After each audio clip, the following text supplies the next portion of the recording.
which hasn't played together in the series. Smith from the left point. Billy Smith controlling it back of the net. Field goes in and throw a check. Kurt Fraser centering the puck. A weak shot is Trunche. Brought in by Brent Sutter. Moving it on to net. He's picking up. Gilly throws a check on Howard. Stan Smith took a bump on the boards. A shot by Potvin. Blocked in front. Brent Sutter shoots. Net blocked. Palinka goes to the puck. Palinka, Fraser, and Smith coming out. Fraser brings it in. Smith shoots. Smith. Good save on Stan Smith. Howard kept it in. Ken Morrow controls for the Islanders. A minute and 40 seconds gone. First period, no score. Morrow shoots. Brodeur makes his first save. Doug Howard with the puck. Kurt Fraser. His pass picked off by Trunche. Slowed up by Smith. Howard and Trunche going after the puck. Howard put it off the boards. Bounces in front. Controlled by Ivan Bolderev. To Jim Nill. Coming in on Langevin and Pearson. Nill is decked by Langevin after the save is made by Smith. Colin Campbell shot wide of the net. Langevin to Bourne. Tipped away. Jim Nill. Smith made the save. Bodies flying all over the place as Nill collided with Stephen Pearson. Frantic start to Game 4 in the Stanley Cup Final. And Vancouver wants to keep it alive. Bolderev to Rhoda. To Lindgren. Stephen Pearson checking Lindgren. Mike Bossy get the puck to Bob Bourne.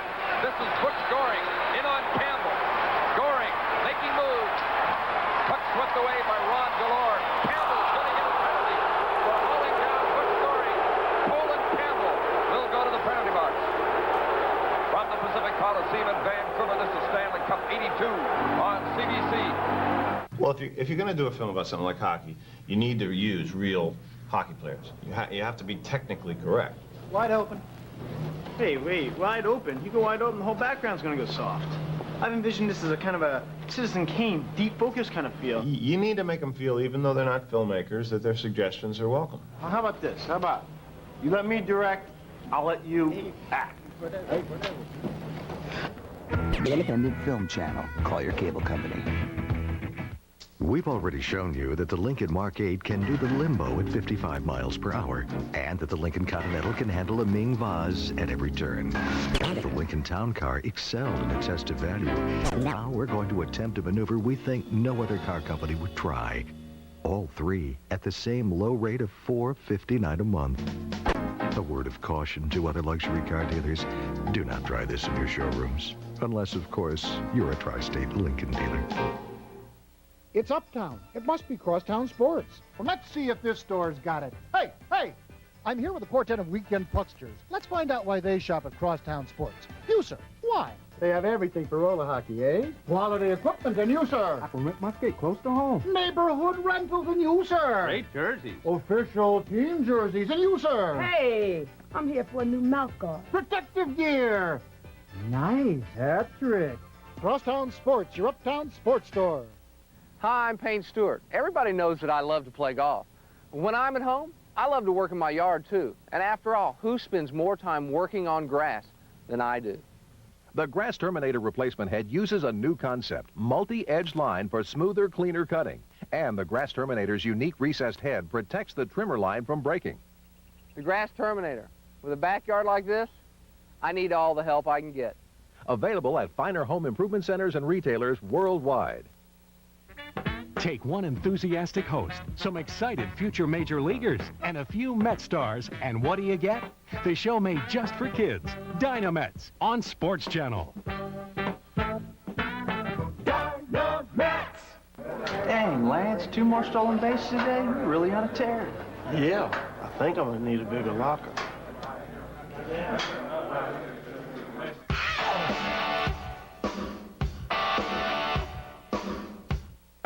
No score.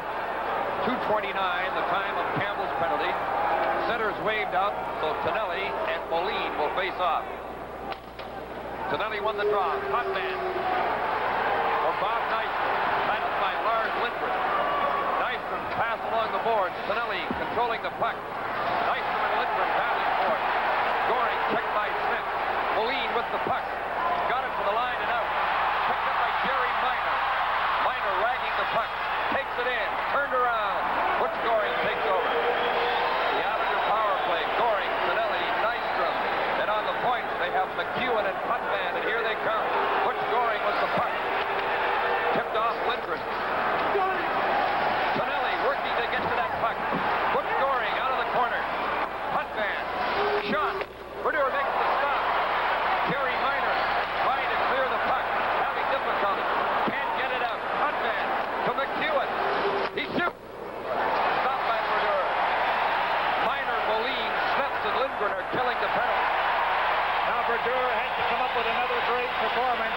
the last game, and he's right on target. 2 key saves this power play. Well, today, Steps and Lindgren certainly have cleared the alley in front of the goal so he can see the shot.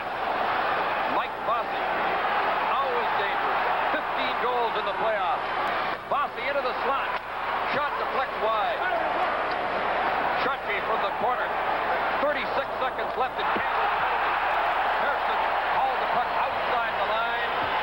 It's offside. Well, what's very evident, Howie, is that the Islanders are not getting the chance to really set up and the time to make that good shot. The Canucks are all over them, forcing the shot in some areas where they probably would never score. Well, certainly Potvin and Bossy are trying to work that 2-on-1 play to nil, but what's happened is Gradin's coming across in front and picking off Bossy. Here's in front of the play in front of the net, and it's one of the reasons why Brodeur has made 3 pretty good saves on shots from well out. If he can see it, normally he will stop. We played 3 minutes, 55 seconds in the first period, no score. Islanders 1 win away from a Stanley Cup. Still on a power play for another 34 seconds. Time left in Campbell's hooking penalty. That's why you'll see Sneps out there a lot in a penalty-killing role. When you have the likes of Gillies out there, you need somebody big and strong like Sneps to clear the front of that net. He did it very effectively against Cutler. Sneps has had a great playoff for the Vancouver Canucks. Going to that puck in the Vancouver zone. Bossy racing after it. Sneps puts it on the board. Gradin couldn't pick it up. Stephen Pearson from the point. Gradin checking. Pearson to Gillies. Trottier to Potvin. His pass intercepted by Thomas Gradin, who clears it out. 10 seconds left in Campbell's penalty. Potvin back for the puck, the captain of the Islanders. He has 120 points in his playoff career. This is Barry Trottier. Just the far corner. Trottier was in the clear. Campbell's back on the ice. Trottier just missed a great chance. Good pass to Potvin. The shot blocked in front. Campbell coming out with Lindgren. Campbell taken out by Stephen Pearson. Lindgren in after the puck. Trottier with a great chance breaking it off the left board. Stands Wheel way off the target as he hurried his shot and missed the net. In that partial breakaway by Trottier, Brodeur gave him the glove side, gave him quite a bit of room there, and then just took it away. What a neat play that was. Quick break. Stands Wheel. Weak shot. Missteered it away. Malenko moving in to tie up the puck on the boards as the play stops. The next Stanley Cup playoff game is coming to you from Vancouver. SunJet celebrates 3 years of quality service from Newark International to 5 great destinations with the best fare in the air. Fly from New York to Dallas-Fort Worth from as low as $99 each way. Fares to Los Angeles start from just $129 each way. And you can fly to St. Petersburg, Clearwater, Orlando, or Fort Lauderdale from only $69 each way. Seats are limited. Call SunJet now to take advantage of our great fares and convenient service. SunJet, the best fare in the air. Captain, we're out of coffee. No problem. But Toyota dealers are having a summer clearance sale. Uh-oh. Hold on. Don't miss Toyota's summer clearance. Save on Tacoma, named Best Compact Pickup in Initial Quality. Now summer savings up to $1,800 in factory-to-dealer incentives. Makes all that Tacoma quality very affordable. And the all-new RAV4 takes value as far as it can go. It's the best savings anywhere, so hurry. Engine room. More speed. More speed. Since 1863, people have been heading to Saratoga Racecourse. This summer, the tradition continues. Is it because of the 150 acres of lush scenery? Is it because of the healing powers of the mineral springs? Is it because of the world-class caliber racing? Or is it because they don't know they can see it at Aqueduct?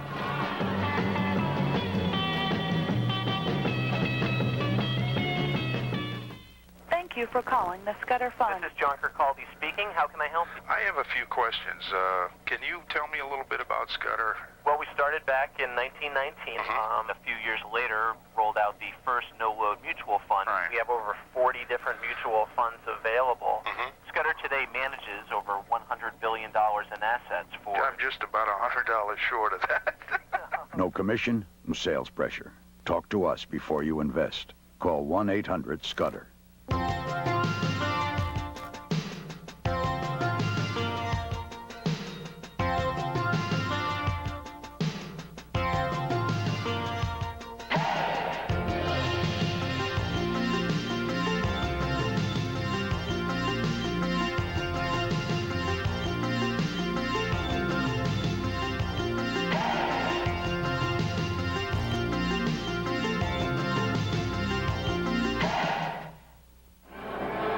Pacific Coliseum, 16,413 plus, and 3 rows of them are unraveling what they're saying is the world's longest towel. Almost a mile long. The Islander power play had 3 shots on goal. Brodeur stopped them all. Trottier, and you'll see a lot of him. He plays so much every night. The Islanders offside of the Vancouver line. Well, to date, I think the Vancouver Canucks are playing out of context, but just look at the towel. Almost a mile long. 3 layers of it all around the Coliseum. There it is. You know, Potvin does so many things to help a hockey club. Here he fits Trottier going down the wing, but what impressed me was Brodeur gave him that long side and then just put the glove out and took it away. I'm surprised that Roger Nielsen has released his defensemen, Hallward, Campbell, and Lindgren, to go to the attack. All year long, they were just stopped from going to the attack. So far tonight, I guess they realize the importance of that first goal, and they're sending them out. Neil Bellow, the Harrow snap. Fraser, checked by Ken Morrow. Sutter lost the puck to Halinka. Ivan Halinka. Getting it to Fraser. Sutter, man, Neil just missed it in front. Here comes a New York penalty, and the Canucks will go on their first power play. This is Hockey Night in Canada from the Pacific Coliseum in Vancouver. The award, 1996 4x4 of the Year. But you don't get it unless you earn it. And once again, Jeep Grand Cherokee did. But with all of Grand Cherokee's major new improvements, was it really any surprise? Jeep Grand Cherokee. Lease one for $0 down and just $329 a month. This is your year for the award-winning 4x4 of the Year. Now, get a great lease deal during Jeep Summer Days. Just a little piece of paper. But this card from the Boys and Girls Clubs has kept young people off drugs, out of gangs, and in school. It tells every kid who carries it that someone cares about what they do with their lives. You know, every day another 300 kids join the club, but there are thousands more who need help. Find out how you can put this card in the hands of a child and change that child's life. It's up to us. Support the Boys and Girls Clubs. You conquered wild rivers, raced Grand Prix cars, splashed, surfed, dived, and bungee. Now, Action Park This is sick! introduces This is crazy! the Space Shot. Blast off like a human missile 200 feet into the air. 0 to 60 in 2 seconds. Better than a roller coaster. Only at Action Park! Action Park, the world's largest water park. Cool down and blast off on Space Shot. SportsChannel sizzles in August. Mets baseball action heats up as they head into the dog days of August to battle the National League's best. Men's tennis is back on Long Island when some of the world's most famous players compete in the Waldbaum's Hamlet Cup. Hockey returns when NHL stars represent their countries in the action-packed 1996 World Cup of Hockey. Take the plunge and stay cool. It's the best in beach and water sports. It's SPF 96. All this in August on SportsChannel. Ivan Boulder with the puck to Darcy Rota. Smith kicked out. And a good clearance by Goring getting the puck out. Smith has just been as sharp as attack. Every shot but that last one, he cleared the rebound in the corner. But oh, what a save he made. Moline dumping it in. Berdine goes to the puck. Centering it, no one there. Swept away by Carroll. The Islanders have 4 short-handed goals in the playoffs. They had 16 during the regular season. Bellin stick handling out. 3-on-2 for Vancouver. Bellin with Rota going for the net. Darcy Rota. Checked by Langevin. Bob Bourne after the puck. Bumped by Darcy Rota. Berdine tried to dig out the puck. Bourne's covering it up.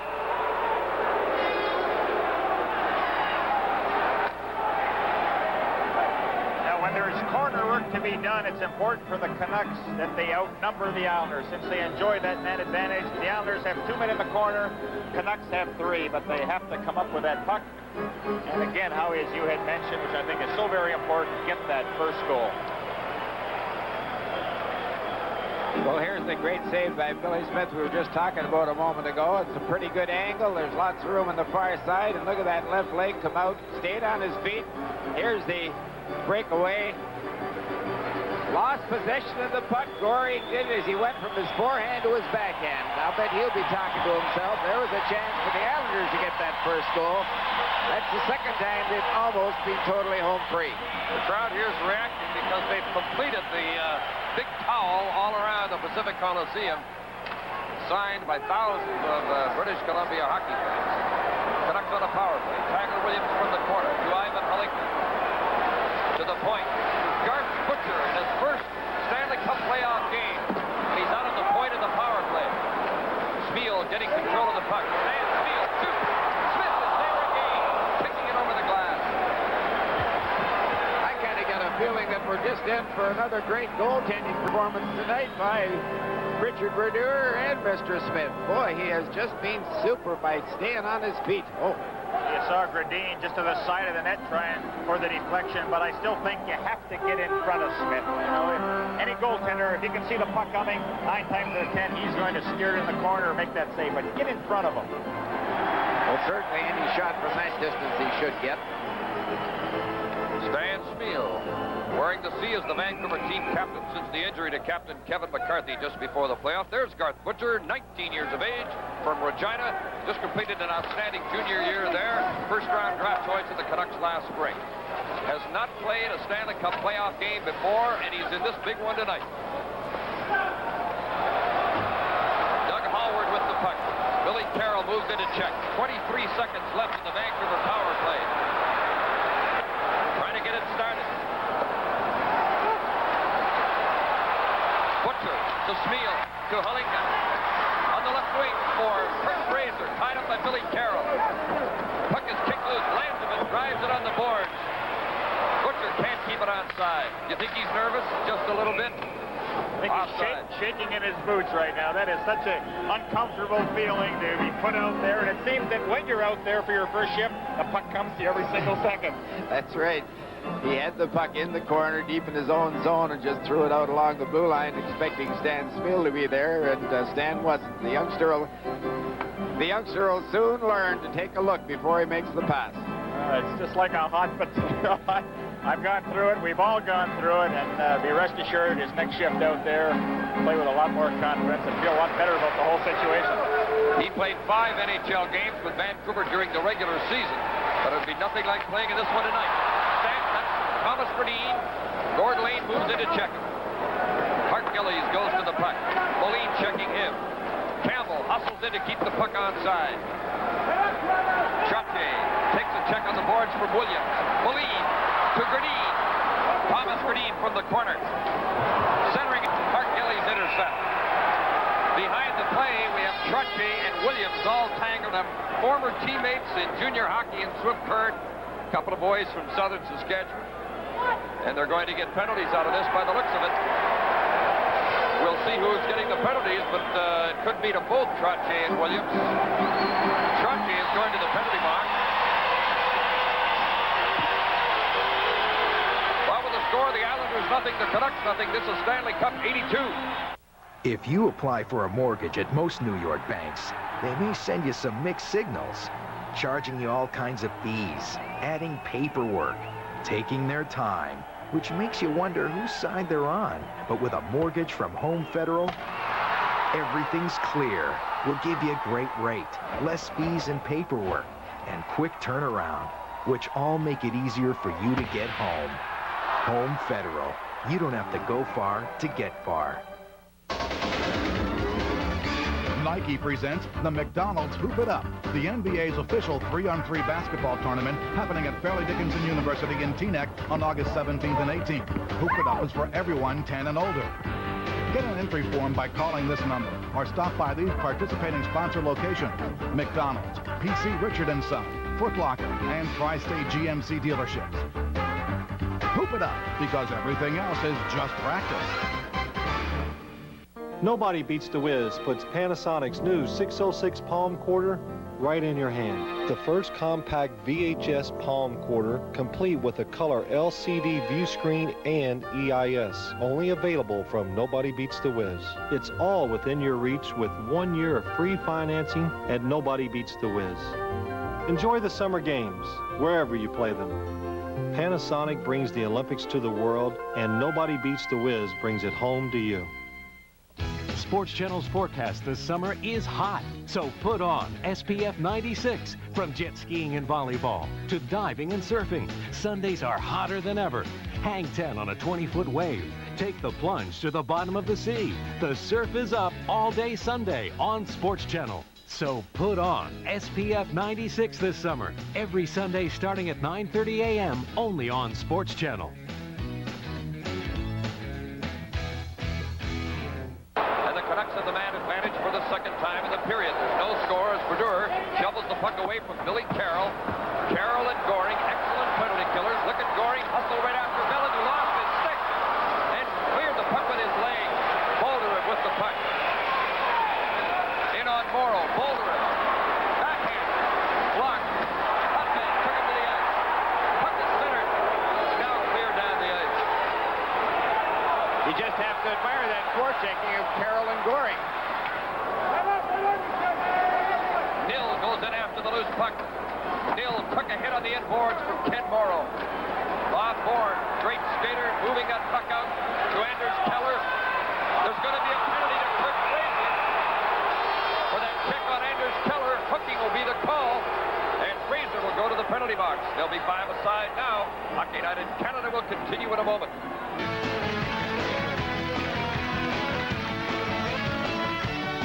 Introducing the new 1997 Nissan Altima. And to celebrate, we're offering a special lease rate. No down payment and just $229 a month for 39 months with automatic transmission. We just wanted to get this new year started right. Get a special rate on a new 97 Nissan Altima, but only until July 31st. Shop around. Get the lowest prices you can find on cameras and electronics, but don't buy anything till you go to Willoughby's, because Willoughby's will beat any price you can find. Willoughby's guarantees you the absolute lowest prices on cameras, camcorders, telephones, cellular phones, TVs, and VCRs. All the best brands: Sony, Panasonic, Canon, Nikon, Minolta, Motorola. Shop around. Get the lowest price you can find in New York City, and Willoughby's will beat them. Willoughby's, 2 convenient locations. Willoughby's, where the focus is always on you. Everyone hopes their financial future will be smooth sailing.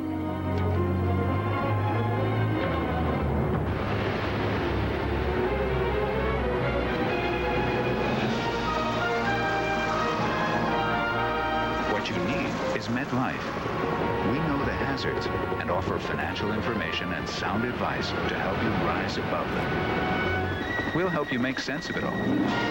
Get Met. It pays.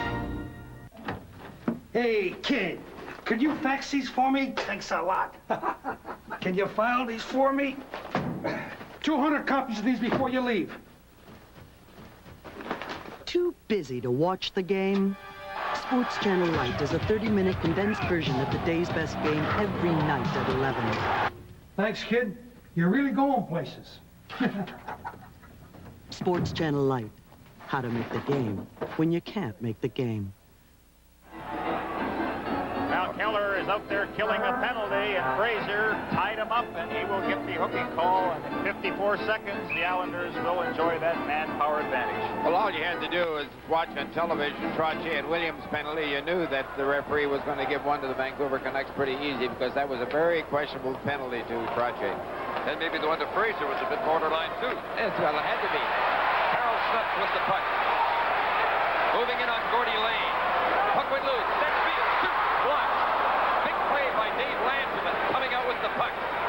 Langevin and Carroll, and Langevin dumps it in as he blocked the shot and then cleared the puck away, and it's kept in by Gordy Lane. Doug Howard putting it off the boards and picks it up again. Being checked and forced back.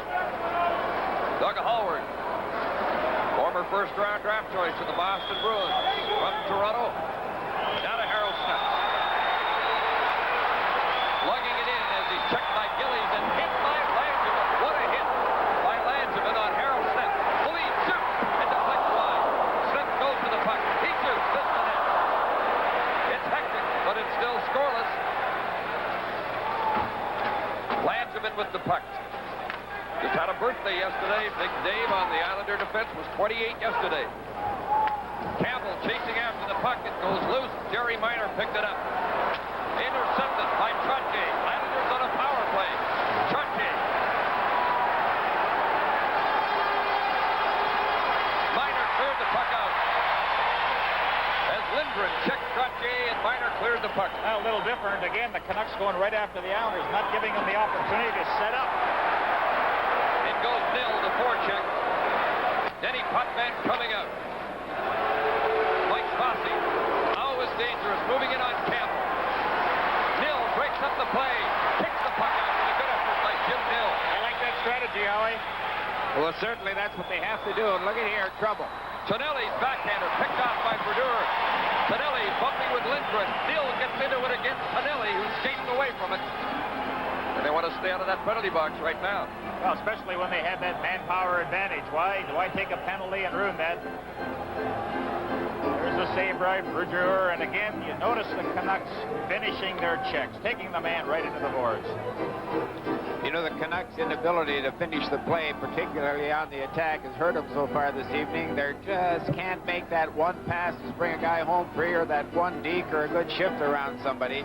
I would think a good degree of the play has been up in front of Billy Smith, and the Canucks have had all kinds of opportunities to score goals with one more bit of finesse. Islanders still on a power play for the next 3 seconds as Nystrom's weak shot goes. Vancouver's back at full strength as Fraser's back on. Potvin centering the puck for Goring. He scores! Butch Goring with a high backhander. Islanders lead 1-0. Those giveaways in your own zone, they'll kill you. And Potvin, he had no intentions of backing out whatsoever. Stayed at that blue line. Now watch this nifty little pass. Right on the stick of Goring and the backhand to the stick side, and 1-0 Islanders. That's the last thing that the Canucks wanted to see happen in this game. All I got to go along with that, just great pass by Potvin to Goring, and I kind of think Richard Brodeur wasn't challenging the way he should have been challenging. Goring's only option was take it to the backhand and let sort of a weak backhander go, and it beat him to the right side high. Butch Goring, 6th goal of the playoffs. Denny Potvin got the only assist. 11:38 was the time of the game's first goal. Islanders lead 1-0. Nystrom and Hallward after the puck as Hallward turns with it in his own zone. Nystrom goes right after him and took him out. Tonelli dumping it back in the Vancouver zone, but Nystrom is trapped offside. That's what I was talking about just a little earlier, Gary. Vancouver Canucks have played just as much of this period up in front of Billy Smith as the Islanders have down the other end. But the Islanders, the Stanley Cup champions, have that great skill on the ice all the time, mental and physical, and when it comes time, when it counts, they'll make the plays and put the puck in the net. They're working over Harold Snips of the Vancouver bench. Trainer Larry Ashley checking on him, probably the result of that heavy hit by Dave Langevin earlier in this period. Snips has been a very key member of the Vancouver team all through the playoffs. In goes John Tonelli. Butcher swept the puck to the boards. Wayne Merrick to Tonelli. Nystrom's waiting in the slot. The puck came back to the point to McEwen. His shot stopped by Brodeur. The rebound's in front. Brodeur covering up the puck.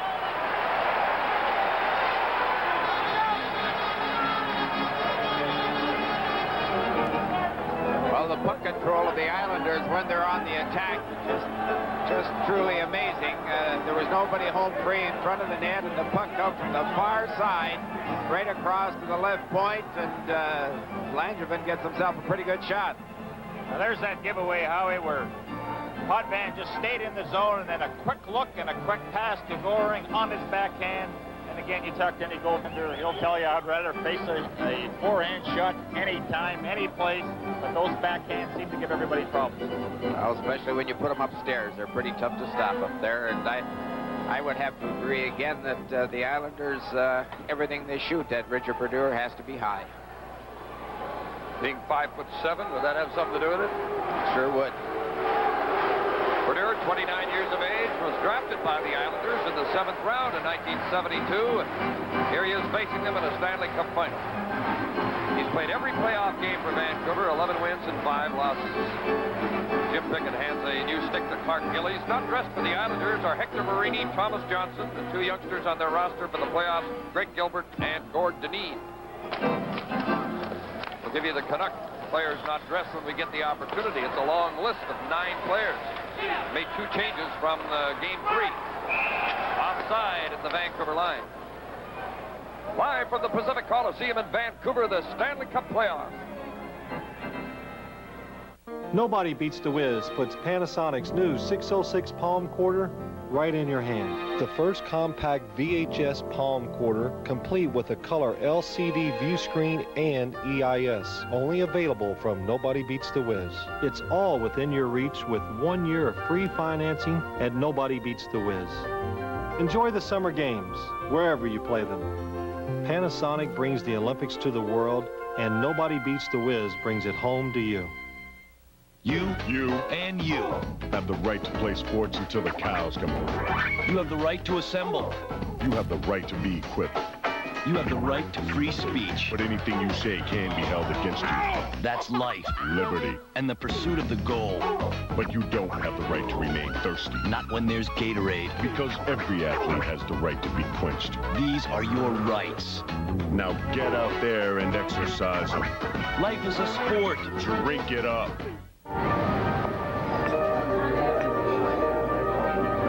We're really not that different. We make about the same. Both have kids in college, worry about putting away enough to ever retire. So why do I feel he's way ahead of me? Seems to be getting better advice. Comes up with stuff I never even think of. What's he have that I don't have? Payne Weber. Invest with more intelligence. You conquered wild rivers, raced Grand Prix cars, splashed, surfed, dived, and bungee. Now, Action Park This is sick! introduces This is crazy! the Space Shot. Blast off like a human missile 200 feet into the air. 0 to 60 in 2 seconds. Better than a roller coaster. Only at Action Park! Action Park, the world's largest water park. Cool down and blast off on Space Shot. Ivan Boldurev and Brent Sutter on this face-off. Brent Sutter centering Clark Gillies, and Dwayne Sutter was an outstanding line for the Islanders in Game 3 here when they won 3-0. Vancouver is counting with Boldurev nil and Rhoda as Putman controls the puck. This is Gillies with a pass. Doug Hallward chasing the puck. Icing called on the Islanders. Well, Gary, the Vancouver Canucks are going to have to continue to take it to the Islanders. The defensemen are going to have to move in from the points into the deep slot, hoping for a shot. Pinch as well, and that's going to leave them pretty vulnerable for a long pass up through the middle. Absolutely, Howie. You know, in the last game, in second and third period, the Canucks kept trying to carry that puck over the blue line. The wall was set up. They had no opportunity to do that. But if you have both wingers skating at top speed and fire into those corners and mix it up a little, I think the Canucks would be a lot more successful doing it that way. Well, up until now, they've dominated the corners and every end in front of the net. Any team they've met in the playoffs here tonight and in this series, I just think it's the other way around. Playing the Islanders zone as Billy Smith clears it to the boards for Clark Gillies. Gillies, rink wide to Gordy Lane. It's dumped in. A little bit of high sticking between Nill and Lane. Away from the play, the officials move in quickly as Jim Nill and Gordy Lane are being guided towards the penalty box. Gordy Lane from Brandon, Manitoba. I wonder if you'll be going to the Wheat Kings reunion that's coming up. Here's a look at the penalties. Well, both of them had their sticks up, a little bit of intimidation going on, and so Wally Harris, the referee, not taking any chances and sending them both to the box.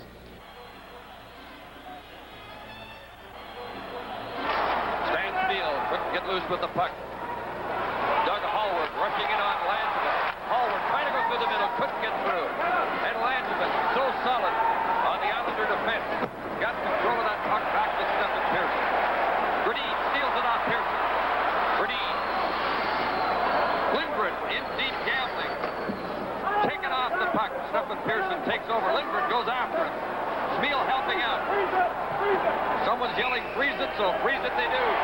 Schmiel and Stephen Pearson.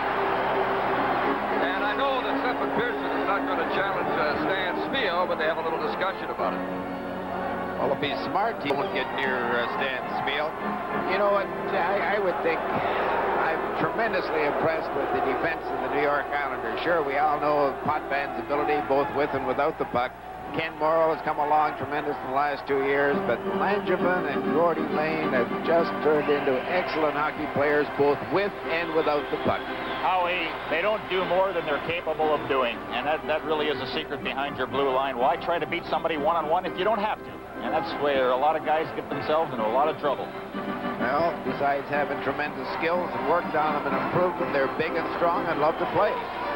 Vancouver hasn't scored a goal now in 92 minutes against the Islanders since Gary Miner scored a goal early in Game 2. That is early in the third period of Game 2, which eventually wound up a 6-4 Islander victory. The Ducks haven't scored since that point. Shutout here in Game 3. In goes Gradine. Slowed up by Langevin, and there's that Langevin again on the blue line, making those big defensive plays. Having a great period. Stanley hit Brian Fletcher. Step to Gradine. Gradine taken out by Langevin. There he is again. The teams are 5 aside. 49 seconds left in the penalties as in goes Mike Bossy. Bossy in on goal. Gradine couldn't pick up the puck. Langevin controlling it. Islanders are leading 1-0. Gradine on the board. Stenton didn't see it. Sneal went after him. It goes to Stephen Pearson. 5:28 left in the first period. New York 1, Vancouver 0 on a goal by Butch Goring. Langevin with the puck. Big guy from St. Paul, Minnesota. To Pearson, bumped by Williams. The Snep goes to the puck. Snep back out there after being shaken up earlier in the period. Pearson with the puck. Williams moves into check. Billy Carroll. Drop pass, swung away it. Intended for McEwen, centered for Anders Keller. Carroll with the puck. Now to McEwen. Missed the far corner. The teams are back in full swing. Chip Mill with the puck. 2 Islanders back and still comes in. Trying to go in. Billy Smith covering up the victory. Williams arrived, working over Billy Smith a little bit. It certainly looks like the Vancouver Canucks are trying to initiate a lot of the after the whistle and perhaps initiate a fight. The Islanders are backing away. They're just minding their own business, concentrating on hockey. We saw Williams a couple of times run after Pearson. Here's a good hit. Smeal, Trottier. Watch how fast Trottier gets off the ice. That's all that fellow does, isn't that Stan Smeal? He is just a tremendous hockey player, very, very punishing, an excellent checker, and when he learns to score some goals and for the holes a little better, he'll be just a great all-around hockey player. He was a good skater. Look out. Stan Smeal, the pride of St. Paul, Alberta. Mike McEwen goes to the puck. Rhoda ties him up. Boulder going in after the puck. Lars Lindgren shoots off the target as Rhoda was decked in front. Lindgren trying to keep it in. Down on the ice, can't keep the puck in. This is Mike McEwen coming out. Rhoda tying him up. In goes Butch Goring. There's a penalty coming up. It looks like a Vancouver penalty, but we'll wait to see how Wally Harris sorts it out. The Stanley Cup playoff game is coming to you from Vancouver. This month, your Toyota dealer is having a huge summer clearance. It's Nothing draws crowds like Toyota's summer clearance. Save on Camry, car and driver's top choice, and a best overall value in its class. Now with a low $229 a month lease payment with automatic air, power package, deluxe AM/FM cassette, and more. The place to be is your Toyota dealer's summer clearance. must have been something I said. Phew, that foot odor. I can't take it anymore. But can anything stop it? This will. Odor Eaters Insoles. Now, its powerful charcoal formula contains genuine Arm & Hammer baking soda. Look, foot odor is caused by sweaty acid, and now Odor Eaters actually neutralizes odor-causing acid. These Dr. Scholl's can't. Finally, no more foot odor. And I thought it was hopeless. Only Odor Eaters Insoles. Stop foot odor with Arm & Hammer baking soda. I'm into tennis. The Sports Authority has everything for tennis. I'm into baseball, too. Everything for baseball, too. And I play a little golf. Golf? We got it. Plus your favorite brand names. See if that feels more natural. Hey, these guys are really into sports, too. And everyday low prices mean you never wait for a sale. Hey, I'm always into saving some cash. the Sports Authority. You've never seen anything quite like it. Sports Channel sizzles in August. Mets baseball action heats up as they head into the dog days of August to battle the National League's best. Men's tennis is back on Long Island when some of the world's most famous players compete in the Waldbaum's Hamlet Cup. Hockey returns when NHL stars represent their countries in the action-packed 1996 World Cup of Hockey. Take the plunge and stay cool. It's the best in beach and water sports. It's SPF 96. All this in August on Sports Channel. Well, they get 21 goals rather on the playoff percentage. We're 29.6. Potvin to Stephen Pearson. Butch Goring having a very strong first period. He scored the only goal of the period thus far. Hurried by Moline. A stick came up and the puck stayed in. Lindgren intercepted the side of the goal. Got it to the line, but Stephen Pearson with a good effort kept it outside. Whittier swept the puck to Miner, who throws the puck down the ice. Trying to complete the double play. He didn't close his head on the puck. I wonder if he plays second base in baseball.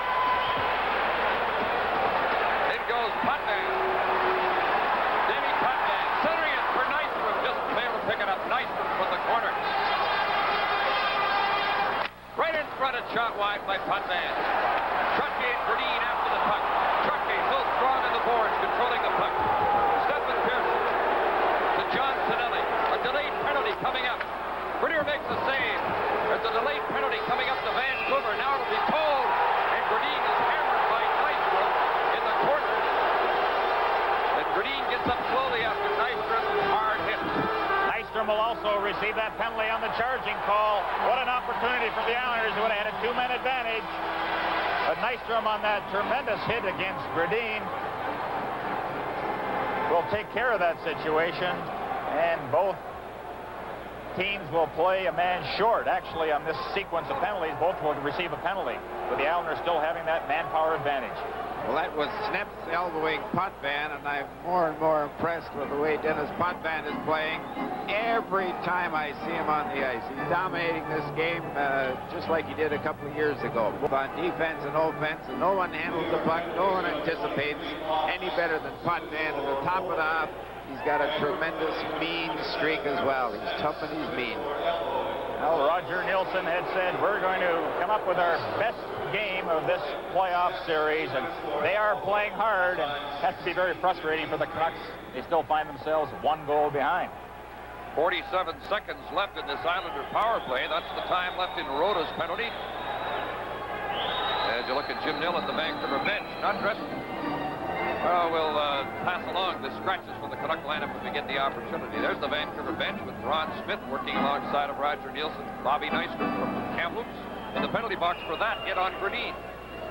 Well, I'll tell you, if you're going to run at anybody on that Vancouver club, it's got to be Gradine. Potvin from the point. Tied up near the blue line, and the puck came out. Bob Bourne controlling it. Islanders are leading 1-0, 2:55 left in the first period. Trottier to Pearson. Stephen Pearson to Denny Potvin. Played it to the point. Nobody there. Bossy recovering it to Stephen Pearson. Back for Bossy. Hustling to that puck. Mike Bossy. Trying to get it to Trottier. Jerry Miner intercept. Took a bump from Potvin, who's a solid hitter. Bossy to Trottier. Bringing it in. Trottier to Potvin. The shot off the target. Trottier goes to that puck again. Gillies in the slot. Jump on the point. Blocked by Lars Moline. Vancouver's back at full strength. Rota with the puck. Darcy Rota. Potvin taking him out. Puck center. Miner taking a whack at it. Campbell trying to center it. And the Islanders defend so well around their territory. Campbell shot. Blocked. Miner backhander. Blocked. Great save. It's got the rebound. It's 1-0.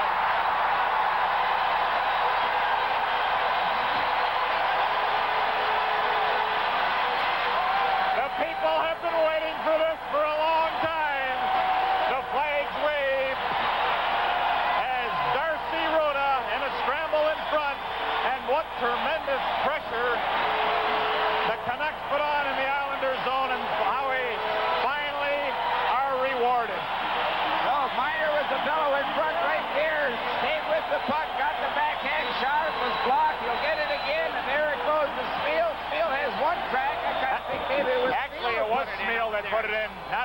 to stand to the side of the net.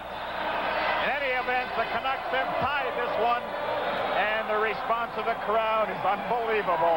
And Billy Smith had made 3 saves before the puck went in, and that was a great one. I was sitting here, you don't see saves better than that, but he had the puck in his hand, dropped out of his hand between his legs, and that fella you're looking at right there, who is the heart of this hockey club, Stan Smeal, put it in the net. We have a 1-1 hockey game. Oh, he didn't give up on it, though. That second effort to just go after that puck, try for that rebound, and Stan Smeal has tied it. Good pressure.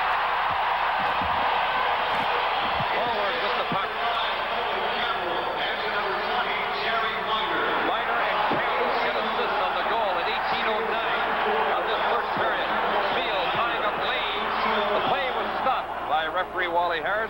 I think one thing that's very evident, if the Islanders had figured for an easy game, they can forget about that, because the Canucks have shown right from the drop of the puck that they mean business, that they're going to go down fighting if that is what will happen. Gentlemen, I think perhaps the most influential aspect of that, maybe Roger Nielsen getting them ready for it, but this crowd at the start of the game had more towels, a longer standing ovation, made more noise than they ever had before.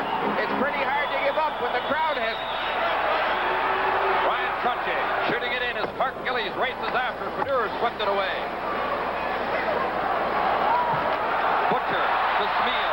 That's Fraser with him as Smeal shoots it in. Billy Smith controls it for Lane. Beating it up now for Brent Sutter. Well, that was Dwayne Sutter, I should say. Out there was Brent Sutter and Clark Gillies. This is Ivan Blanket for Fraser. Great play by Dwayne Sutter. And then Fraser speared Billy Smith behind the play. In goes Dwayne Sutter. Lane shot. Fedor stopped it on the short side. Butcher throws a heavy hit back to the net on Dwayne Sutter.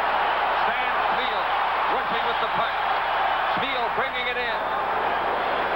Trying to get it to Halinka. Tipped away. Tonelli's pass goes astray. Icing waved off. 35 seconds left in this frantic first period. It's 1-1. Fraser failed to pick up the puck. Pearson kept it in. Fedor sweeps it aside. Tagger Williams from back in the net. To Lars Moline coming in on Langevin and Pearson. Moline centering it for Williams. Great save by Billy Smith. Robbing Tagger Williams, set up by Lars Moline. Steal by Gradine.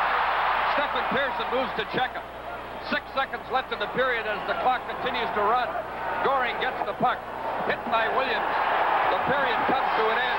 Without a doubt, the Vancouver Canucks' best period of the Stanley Cup playoffs. I mean, such enthusiasm, such a burning desire to achieve.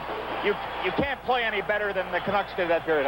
Well, the last 10 minutes of the period, after the Islanders got that goal, they were just sensational, and had it not been for saves like that one, Billy Smith off of Williams, the Canucks could be leading this 2-1. How about that? You wouldn't believe it, would you? The Canucks outshot the Islanders 10-9 in the first period, so the score at the end of the first period, Vancouver 1, the Islanders 1. Hey, is that your pet's picture? That's my dog. I've never seen a MasterCard like this. There is nothing like it. It's the Purina MasterCard. How do I get a MasterCard with my pet's picture? Call the toll-free number and apply. That's easy.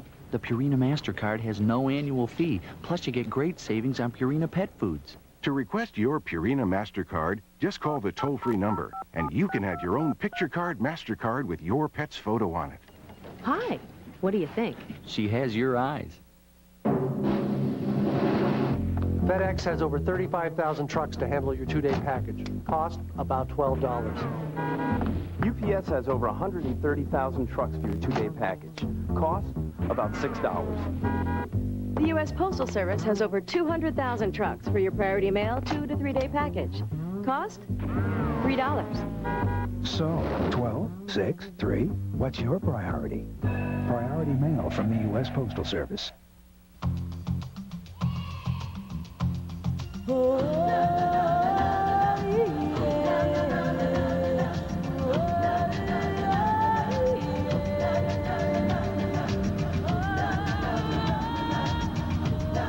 Because your business can send you practically anywhere at a moment's notice, we offer nearly 5,000 flights a day.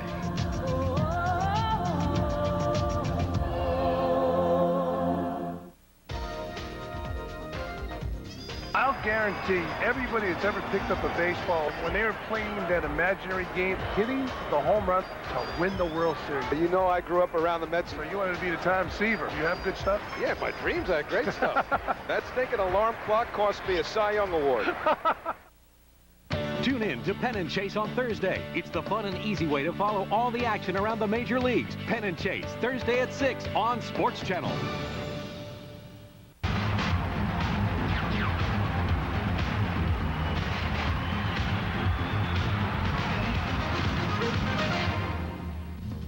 Canucks are not giving the Islanders any Stanley Cup very easily, No. Eddie, after one period. No, not even close, Stan. But when you think about it in terms of what went on in the dressing rooms before they went on the ice, you had to know that in the Vancouver room, the guys were talking about, come on, you know, we can still do something in this series. We can still do it. We've got to start here. And we've got to show it in front of our hometown fans, and they bring in all of this stuff that comes into play in hockey games. It has forever. On the other side, the Islanders, they're going to say the same thing. We know what to expect. They're going to throw everything at us. The big guns are coming out.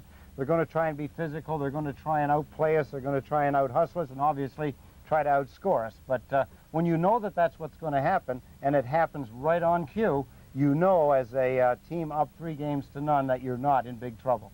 You know that Vancouver not only had big guns, they had a little gun, or maybe a pistol called Colin Campbell. Remember him? Yes. He became a hockey coach. Yeah, Coley Campbell, yeah. He's played a lot of great hockey, and this was just some of it. But he was a kind of a player. I remember playing against him when he played for the Pittsburgh Penguins.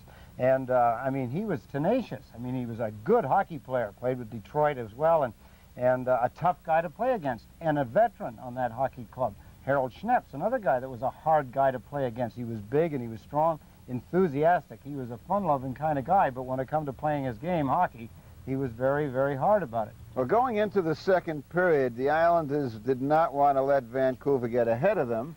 And, of course, they didn't want to get hurt because Tiger Williams was marauding. What was the strategy? Well, the strategy is to just play their game. In other words, it's simple. You say to each other in the dressing room, and Al Arbor would remind everybody, look, you're a better hockey team. All you have to do is play better. You can't take a night off. You can't take a shift off. You can't take a period off. You go out and play the best hockey you can play, and you know that the end result is going to be good. Well, in previous Stanley Cup victories, it was Brian Trottier who won a Conn Smythe and Butchie Goring. We'll see who's going to win it this time if the Islanders win the Cup. Let's go into the second period. Denny Potvin with the puck. He set up Butch Goring's goal and opened the scoring. Stansfield tied it for Vancouver from Campbell. And a second assist to Jerry Minor in the Vancouver goal. Now the play stops. Jerry? Well, again, you know, we talk about things that you can't teach players. That's enthusiasm, desire to win. Both teams have certainly shown what it takes to excel in the National Hockey League, and I can't say enough about the workload that these two teams put in that first period. Well, we've talked about Stan Smale at the heart of the hockey club, the fellow that sets the example, the acting captain right now, and when the statistics come up for the first period, the Canucks had 10 shots, and Stan Smale had 5 of them, and in that 5 was the goal. He is just a very interesting person, a very dedicated, very hard-working guy. Also, Howie, the Islanders had 9 shots. 6 of them were registered by defense. So in front of the net, in that area, Canucks are doing a good job in the Islander forwards. Bolderev and Brent Sutter on the face-off. Butcher along the boards with Dwayne Sutter. Brent Sutter digging for the puck. Continuous battle along those boards.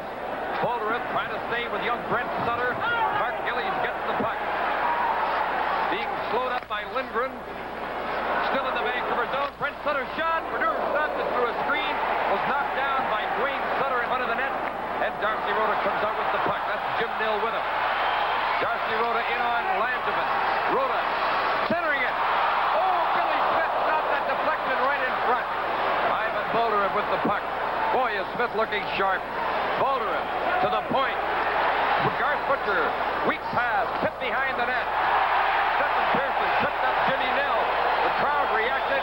Stephen Pearson complains he's going to get a penalty. From the Pacific Coliseum in Vancouver, this is Stanley Cup 82 on CBC. Thank you for calling the Scudder Fund. You're speaking with Pam Sheridan. How may I help you? Hi, Pam. My name is Kathy, and I had a question about your growth and income fund. I heard about it on the radio. Sure, I'd be happy to help you with that. If you could explain it in a really simple, basic way, that'd be great. Well, the growth and income fund is an all-weather fund.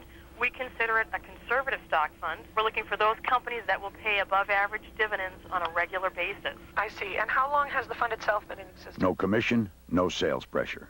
Talk to us before you invest. Call 1-800-SCUDDER. Saturday, August 3rd, the Meadowlands Racetrack presents a very special day. The Cadillac Hambletonian at the Meadowlands. It's a day filled with music, entertainment, and family fun, starting when the gates open at 9 a.m. Then, the world's best do battle for a $1.2 million prize. It's the greatest day in harness racing and a day to remember. Saturday, August 3rd, the Cadillac Hambletonian at the Meadowlands.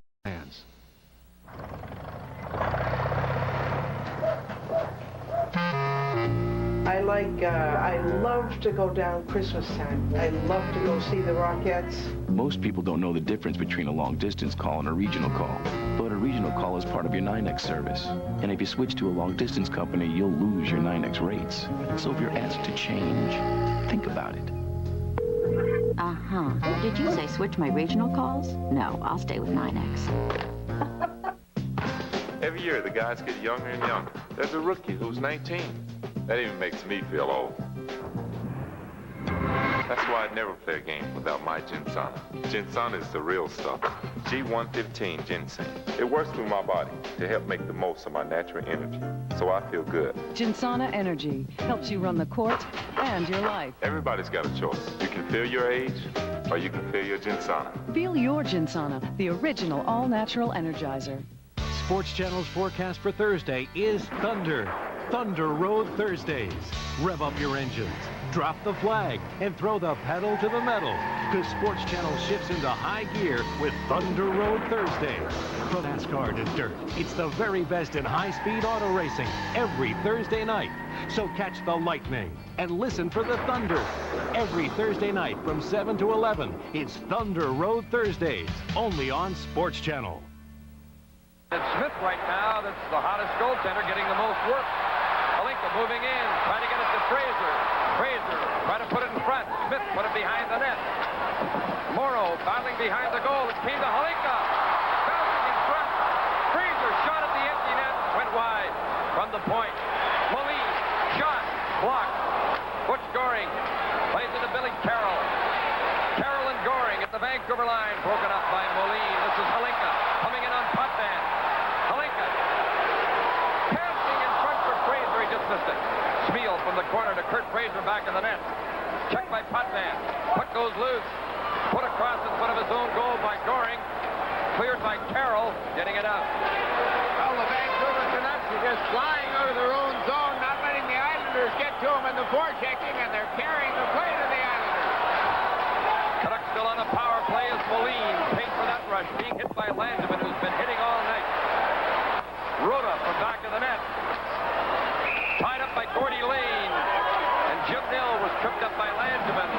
And they all get into a little discussion. A lot of times what the Islanders will do when you position men in front of Billy Smith, instead of trying to eliminate that man and clear the front of the net, the defenseman will move in front of that screen and block the shots. Potvin did it very effectively on a blast to the point. Just got in front of the Quebec, or what am I thinking of Quebec for? The Canuck player, and was able to make that save and direct the puck in the corner. Well, just watch Billy Smith here. The Canucks against Calgary, Los Angeles, and Chicago had the big edge in goaltending. Brodeur gave them at least a goal a game edge, but here against the Islanders and Billy Smith, it's a different story. Bourne working for that puck, crashes into the boards with Hallward. Bourne trying to get up, he tripped over Hallward. Here comes a Vancouver penalty to Darcy Rhoda for hitting Gordy Lane. Puck is in front of the Vancouver net, it bounced in. It went into the net. Is it a goal or not? It went in off a glove in front of the net. I think Wally Harrison stopped the play, but it looked like it went in off a Vancouver player's glove in behind Brodeur. I don't think Harrison stopped the play, but he's calling it no goal, thinking it must have gone in off an Islander glove. Well, let's have a look at it. Quite a scramble in front. I think it went off Rhoda's glove. Yeah, let's look in front as Rhoda comes right in front of the net and directs it behind Brodeur. It will not be a goal. Well, I kind of think why the official blew the whistle was the change of position of the puck. Perhaps the shot at Brodeur, the original shot, Harris must have thought, well, the Canucks are in control. I'll blow the whistle and give them the penalty. But it was just a deflection, and then I don't know if you would call that good control by gloving it into your own net. I don't think so. No. So the Canucks get a good break, but they still are a man short. And Darcy Rhoda can't continue to take penalties like this, or nobody can take penalties like this against the New York Islanders. They're just too dangerous on the power play, and you have to take the man, but certainly not add your momentum when you're going into the fence. That's the second foolish penalty Rhoda's taken tonight. Sooner or later, they're going to get burned. Rhoda for cross-checking, 3:02 into this second period. Right now, the teams are 5 aside, but in 15 seconds from now, New York will have the man advantage. It's a 1-all tie. McEwen passes to Trottier. Snep moves to check him. Trottier getting away from Snep. Lost control of the puck. Lindgren got it off the board. Jim Nill overskates it. And Snep swept it out to center ice. And Stephen Pearson, as you see, is back on. So the New York power play gets to go to work. And it's been outstanding all through the playoffs. Jim Nill going after the puck. There's a minute and 27 seconds left in Darcy Rhoda's penalty. The score is 1-all. Goring and Spiel scoring in the first period. Denny Potvin moving in. Bumps at the line. McEwen shot blocked by Lindgren. Jerry Minor goes to the puck and clears it out.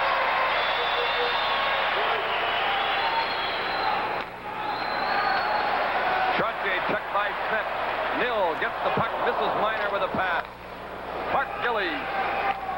Brian Trottier. Lindgren moves to check him. Brodeur stopped the puck for Snep, who took a heavy hit from big Mark Gillies.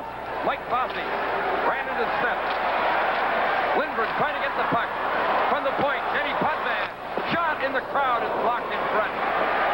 Snep going to the puck, couldn't get it out. Mike Fossey centering it. Lindgren blocked it. Fossey from back of the net. Centering it to the point. Potvin stakes. Pass. Pearson shoots. Right in front. Brodeur down and the save is made. Jerry Minor didn't get it out. McEwen shoots. It's blocked. Potvin shoots. Great save. Rebound. Loose puck. Still in play. Potvin goes to the puck. Hey, how's this for action? Smith has lost his stick. Gillies behind the net to Brian Trottier looking for someone in the slot. Potvin shot. Loose puck.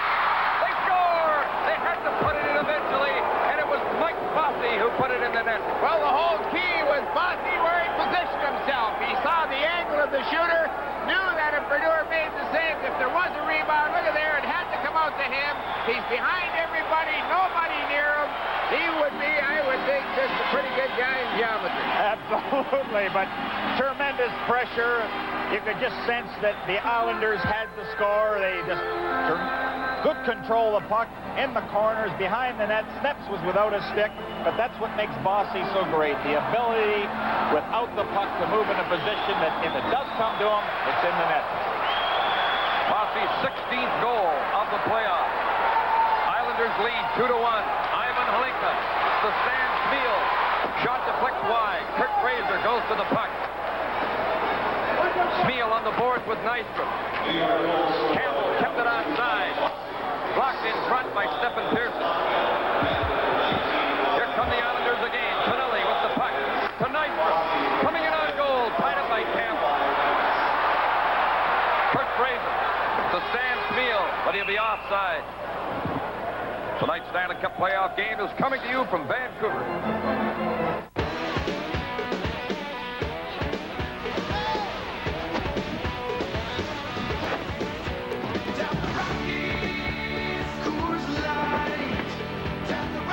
Coors Light, the silver bullet. It's shipped cold to tap the clean taste of the Rockies.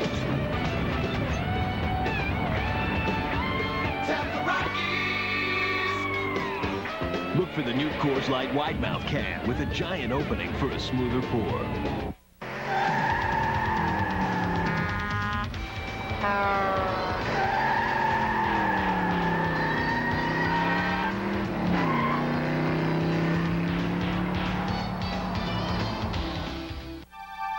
What's it like on the inside?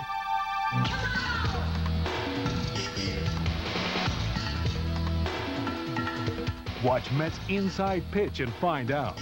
Fridays at 5:30 on SportsChannel. I'm Jim Robson with Gary Dornhofer, Howie Meeker, Steve Armitage, and the Hockey Night in Canada crew at Vancouver's Pacific Coliseum. The Islanders again have taken the lead for the second time in the game. It's 2-1. We're nearing the 6-minute mark of the second period. Bossy's goal was on a power play 2 seconds before Rota's penalty expired. The assist went to Potvin and Trottier at 5 minutes. Campbell goes to the puck and icing is called. I don't think on that Bossy goal you'll ever see better puck control. You'll ever see greater pressure exerted on a penalty than the Islanders did, and I don't think you'll see better or luckier goaltending. And who shot the puck deep in the slot? Potvin. What a hockey player. What a hockey game he's had. Now, Howie, time and time again, from his point position, if he sees the opening, he doesn't hesitate whatsoever. And, of course, with Trottier behind the net, he sees everything in front of him. He can size up the situation. He just makes a perfect pass. And there's Trottier from Val-Marie, Saskatchewan. And notice at the bench, Ron Watsky, the Islander trainer, checking on Mike Bossy, who has that sore knee. Good thing he would be healthy. He'd have even more than 16 goals in the playoffs. What a great goal scorer. Great player. Playing the Islanders zone. Stephen Pearson being checked by Stan Smeel. Langevin gets it around to Wayne Merrick. Smeel hits Stephen Pearson behind the play, and there's a Vancouver penalty coming up to Stan Smeel. I believe roughing on Stephen Pearson, and Smeel complains. And Wally Harris warns him as he goes to the penalty box. This is Hockey Night in Canada from the Pacific Coliseum in Vancouver. We keep you moving. We keep you moving. At BP, our high-octane super delivers everything you demand in a premium gasoline. And like all our gasolines, Super comes with an unconditional fuel system guarantee, so you can concentrate on more important things. We keep you moving. We keep you moving. We keep you moving. We keep you moving. Since 1863, people have been heading to Saratoga Racecourse. This summer, the tradition continues. Is it because of the 350 acres of lush scenery? Is it because of the healing powers of the mineral springs? Is it because of the world-class caliber racing? Or is it because they don't know they can see it at Aqueduct?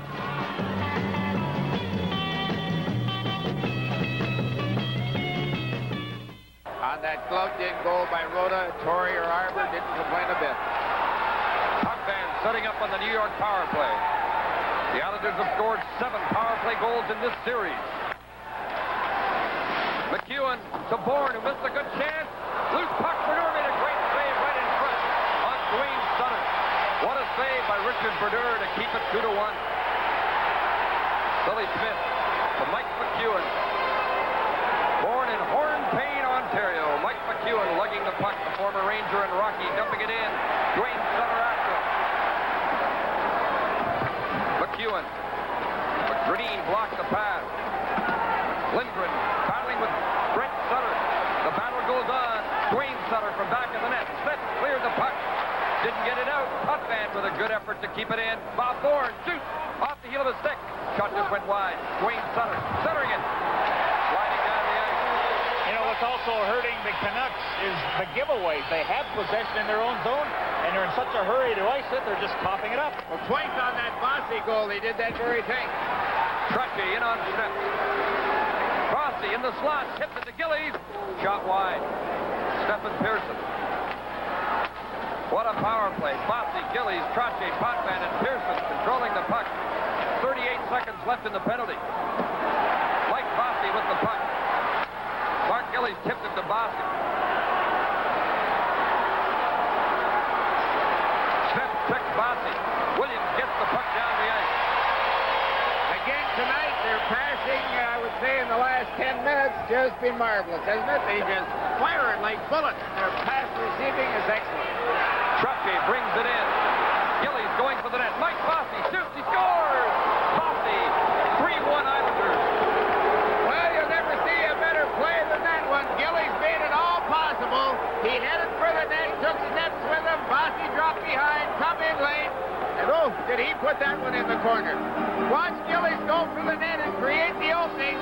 Trottier hangs onto it. Gillies now is going for the net. There you'll see him. Look at the big opening.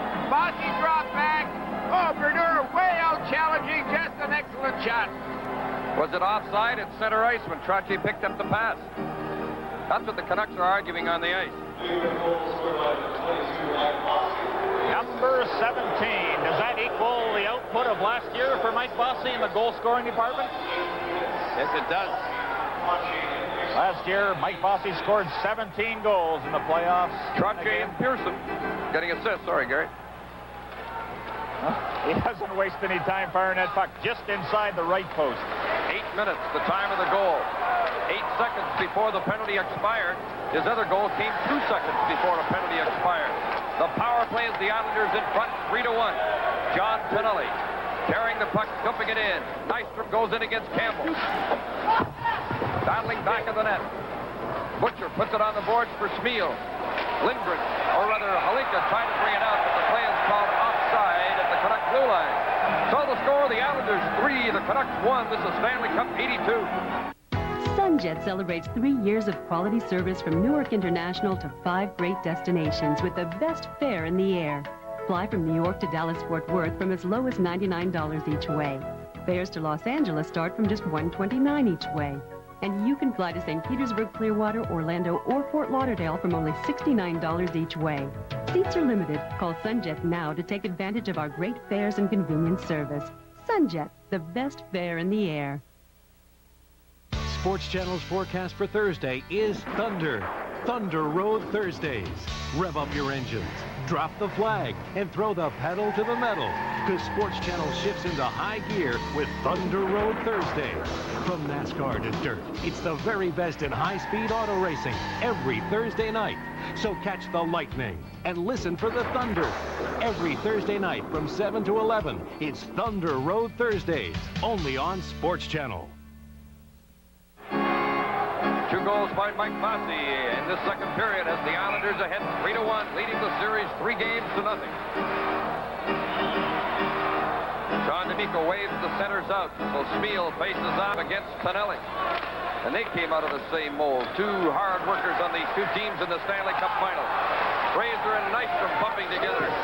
And it's Mike McEwen rattling the puck on the boards. Campbell keeping it onside. Nystrom bats it down. It's knocked off at 6. Kurt Fraser from the corner. Smeal back of the net, couldn't control it. Tonelli to Goring. Has Nystrom on his right taking the pass. Nystrom in on Campbell.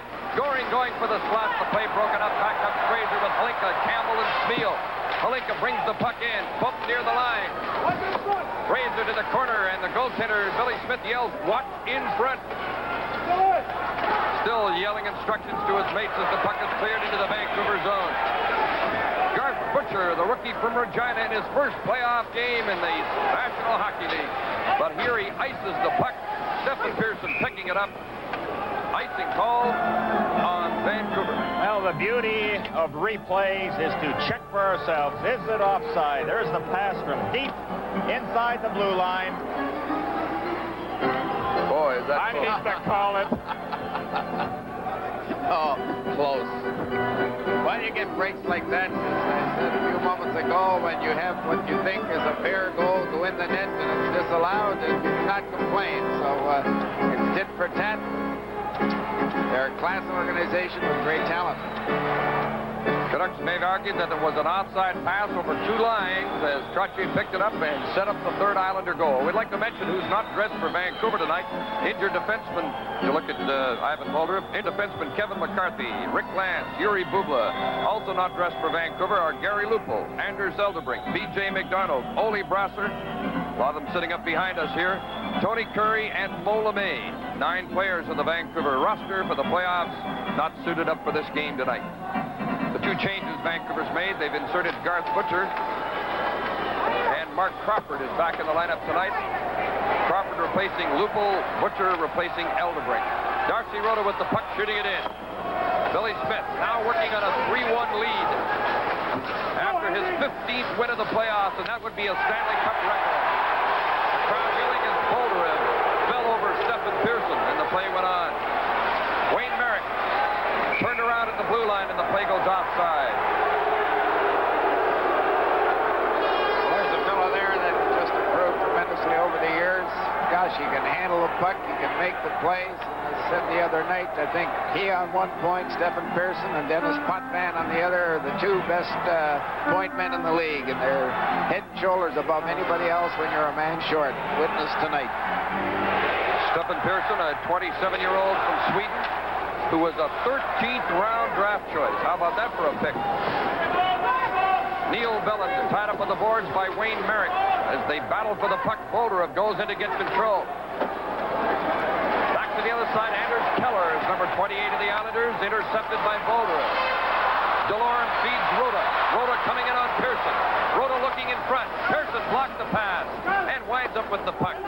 Smith moves up to keep it in, but it's kicked out of the Islanders. Billy Carroll takes over, coming in on Neil Belland. Carroll for Merrick in front, and he tipped it just wide. Wayne Merrick just missed that chance. Steps, falls, gets up to the puck. 9:27 left, second period. Islanders 3, Canucks 1. Denny Potvin goes to the puck. The Islanders have outshot the Canucks 7-2 in this period. Brent Sutter took a hit from Ron DeLorme, but Brent Sutter goes right in after the puck. The 19-year-old from Viking, Alberta, gets it to his brother Dwayne Sutter. Makes the move as he's hooked by Belland. Belland goes to the puck, rattles it off the board. Gordy Lane kept it in. Berdine gets it to Ron DeLorme. DeLorme shooting it in. Billy Smith handled it easily. Leaves it for Potvin. Williams ran at Potvin. Dwayne Sutter deflecting it in. Lindgren chasing it. So Sutter.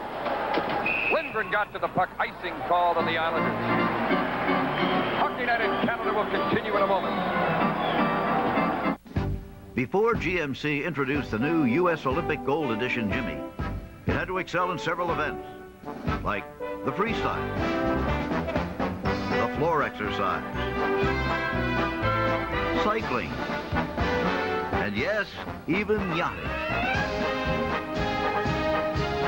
Judge one for yourself, the new U.S. Olympic Gold Edition Jimmy. See your Tri-State GMC dealer today. You conquered wild rivers, raced Grand Prix cars, splashed, surfed, dived, and bungee. Now, Action Park This is sick! introduces This is crazy! the Space Shot. Blast off like a human missile 200 feet into the air. 0 to 60 in 2 seconds. Better than a roller coaster. Only at Action Park! Action Park, the world's largest water park. Cool down and blast off on Space Shot. Hi, I'm Payne Stewart. Everybody knows that I love to play golf.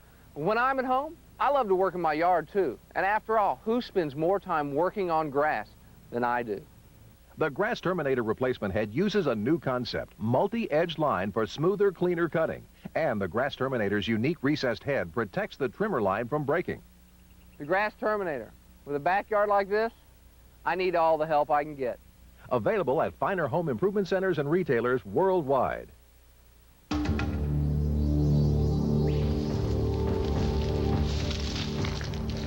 Are you lost in a financial jungle?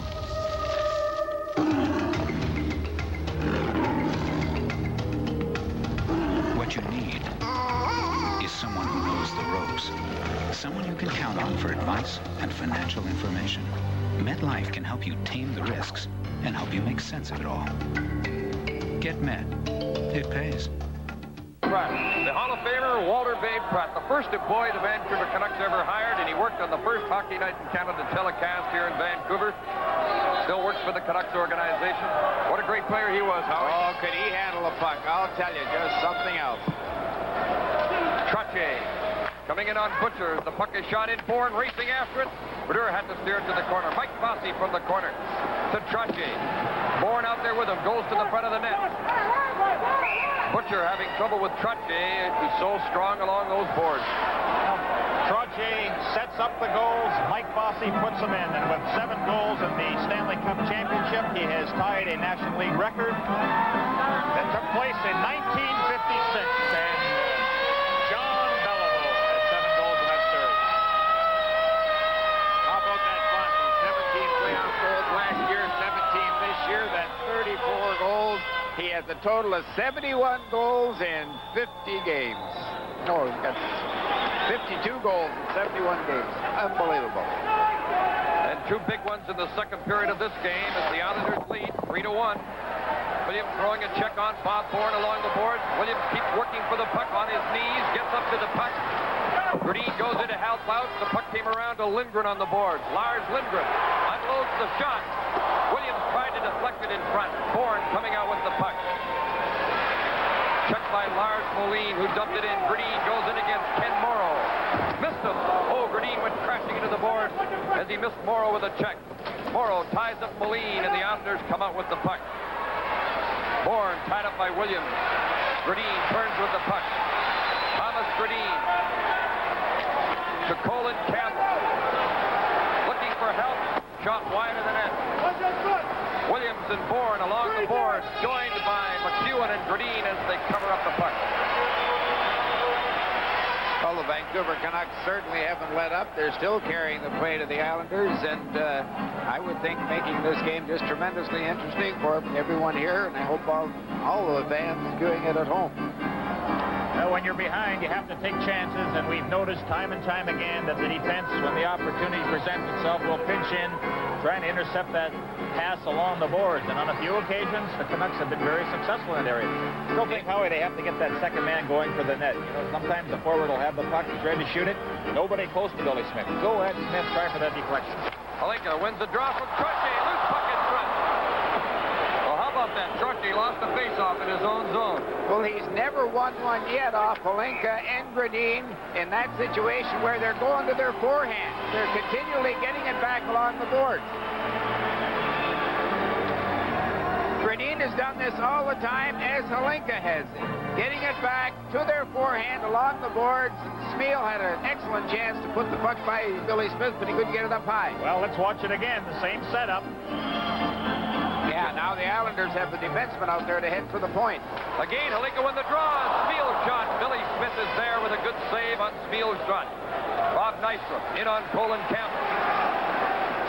Nystrom put it to the end boards for Goring. Goring from the corner. Hallward checking Goring. Fraser goes to the puck. Scoops it to Smeel. Coming in on Langevin. Smeel and Halinka. Halinka takes the drop pass. Took the shot. Went high. Fraser for Halinka. Stephen Pearson checking. Fraser overstates the puck. Goring very quick to pounce on it. Around to Tonelli. Nystrom breaking out on the right wing. Waits for the pass, and there it is by Tonelli, and Nystrom dumped it in. Tonelli and Hallward after the puck. Campbell goes to it. Poked loose. Stan Spiel starting back. Lost it at his own line to Wayne Merrick. 6:15 left in the second period. Islanders 3, Canucks 1. Tonelli and Nystrom and Merrick now going to the front of the net. Nystrom. Shot. They score. Bob Nystrom with a backhander right along the ice. But Wally Harris is waving it off. Harris, I think, says someone was in the crease. Watch the great move Nystrom puts on the Vancouver checker right coming out of the corner, right here. Goes down and plays the puck, and that's a no-no. Well, now, was that Islander player in the crease, or did Stan Smeel push him in the crease? Well, we'd have to pick it up a little sooner to be able to answer that question.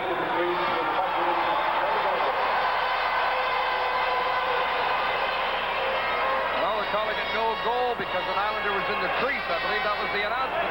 But the question is, and Al Arbor doesn't argue, but the question, of course, always is, was he in the crease on his own, or was he placed there, or pushed there? Well, there you have Nystrom coming in front. Oh, he was pushed. Was he ever? Almost over top. He was standing on the top of the crease. Smeel made contact with him and just put him almost over the net. Howie, I like the work that Tonelli made against the boards there to knock that puck loose for Bob Nystrom. You know, the guy never stops, and his enthusiasm on this Islander hockey club has certainly paid dividends. Great money player, of course, scored the overtime goal that gave the Islanders their first Stanley Cup. Wayne Merrick was the player who scored the winning goal in last year's 4-1 victory over the Minnesota North Stars in the final. Islanders won the deciding game, the final game of that series, 5-1. Neil Bellin to Ivan Bolderin. Merritt checking in. Darcy Rhoda gets the puck. Now to Bellin. The youngster from Sunbury trying to get through the defense. Couldn't get through. Denny Potvin starts back. 5.5 minutes left, second period. Potvin has to wait for his team to get onside. Now to Carroll, who tips it in and races after it as Richard Brodeur plays it on the boards to Jim Nill. Islanders on a change as Nill gets it to Rhoda. Now to Bellin. Chipping it in, and it's cleared away. Billy Carroll hustles after the puck, and he's hooked to the ice by Neil Bellin. Bellin will go to the penalty box. The Islanders' power play goes to work again. Live from the Pacific Coliseum in Vancouver, the Stanley Cup playoffs. If you apply... Played in the National Hockey League playoffs. That's called experience, and it's telling right now. Frustration on the Canucks' part. And one team has a 3-0 lead in the series, and the other team is desperate, and that might enter into it too. As Vancouver desperately needs a victory here to give their big following something to cheer about in the Stanley Cup Finals. They've had lots to cheer about, but no victories. And the Islanders in command with a 3-1 lead of the man advantage. Bellin for tripping at 14:53 is the 8th minor penalty to Vancouver. Dwayne Sutter. Clark Gillies from back of the net. Dwayne Sutter from the corner. Checked by Lindgren. Liner couldn't get the puck out. Mike McEwen coming into the slot. Stephen Pearson shoots. Brodeur picked it off. Well, the more you watch the two Sutters, Dwayne and Brent, the more you realize what super talent they have. Dwayne just took Jerry Miner off the puck, and as a result, the Islanders made 2 or 3 passes, and Brodeur had to make this pretty good save. The puck should have been down the other end, Gary. The big tree in front of the net, Clark Gillies. Islanders do a lot of that, jam the front of the net, and it's the exceptional point man they have, the ability to control that puck, set up plays, or shoot it. Well, the cream always comes to the top. You're beginning to see signs, very good signs of it right now. Stephen Pearson, watched by Jim Nill. Denny Potvin. Sneps and Bourne race after the puck, and it's chipped into the seats and out of play. I'd like to pass along a special hello right now to all hospital patients and shut-ins, the fans who can't get out to hockey games. A special hello to you folks across Canada on Hockey Night in Canada, and hope you're enjoying the Stanley Cup Final. And Harold Sneps from Edmonton, a 4th-round draft choice. His 8th year with the Vancouver team, and he's the only player left from when Jake Milford took over as Bourne's shot went off Richard Brodeur. Potvin checked along the boards by Williams, who wrapped him in the side of the head. Trottier to Potvin to Trottier. Couldn't keep it onside.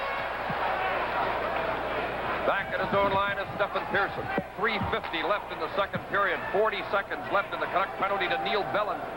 Denny Potvin playing a strong game for the Islanders again tonight. Rushing into the corner with Sneps.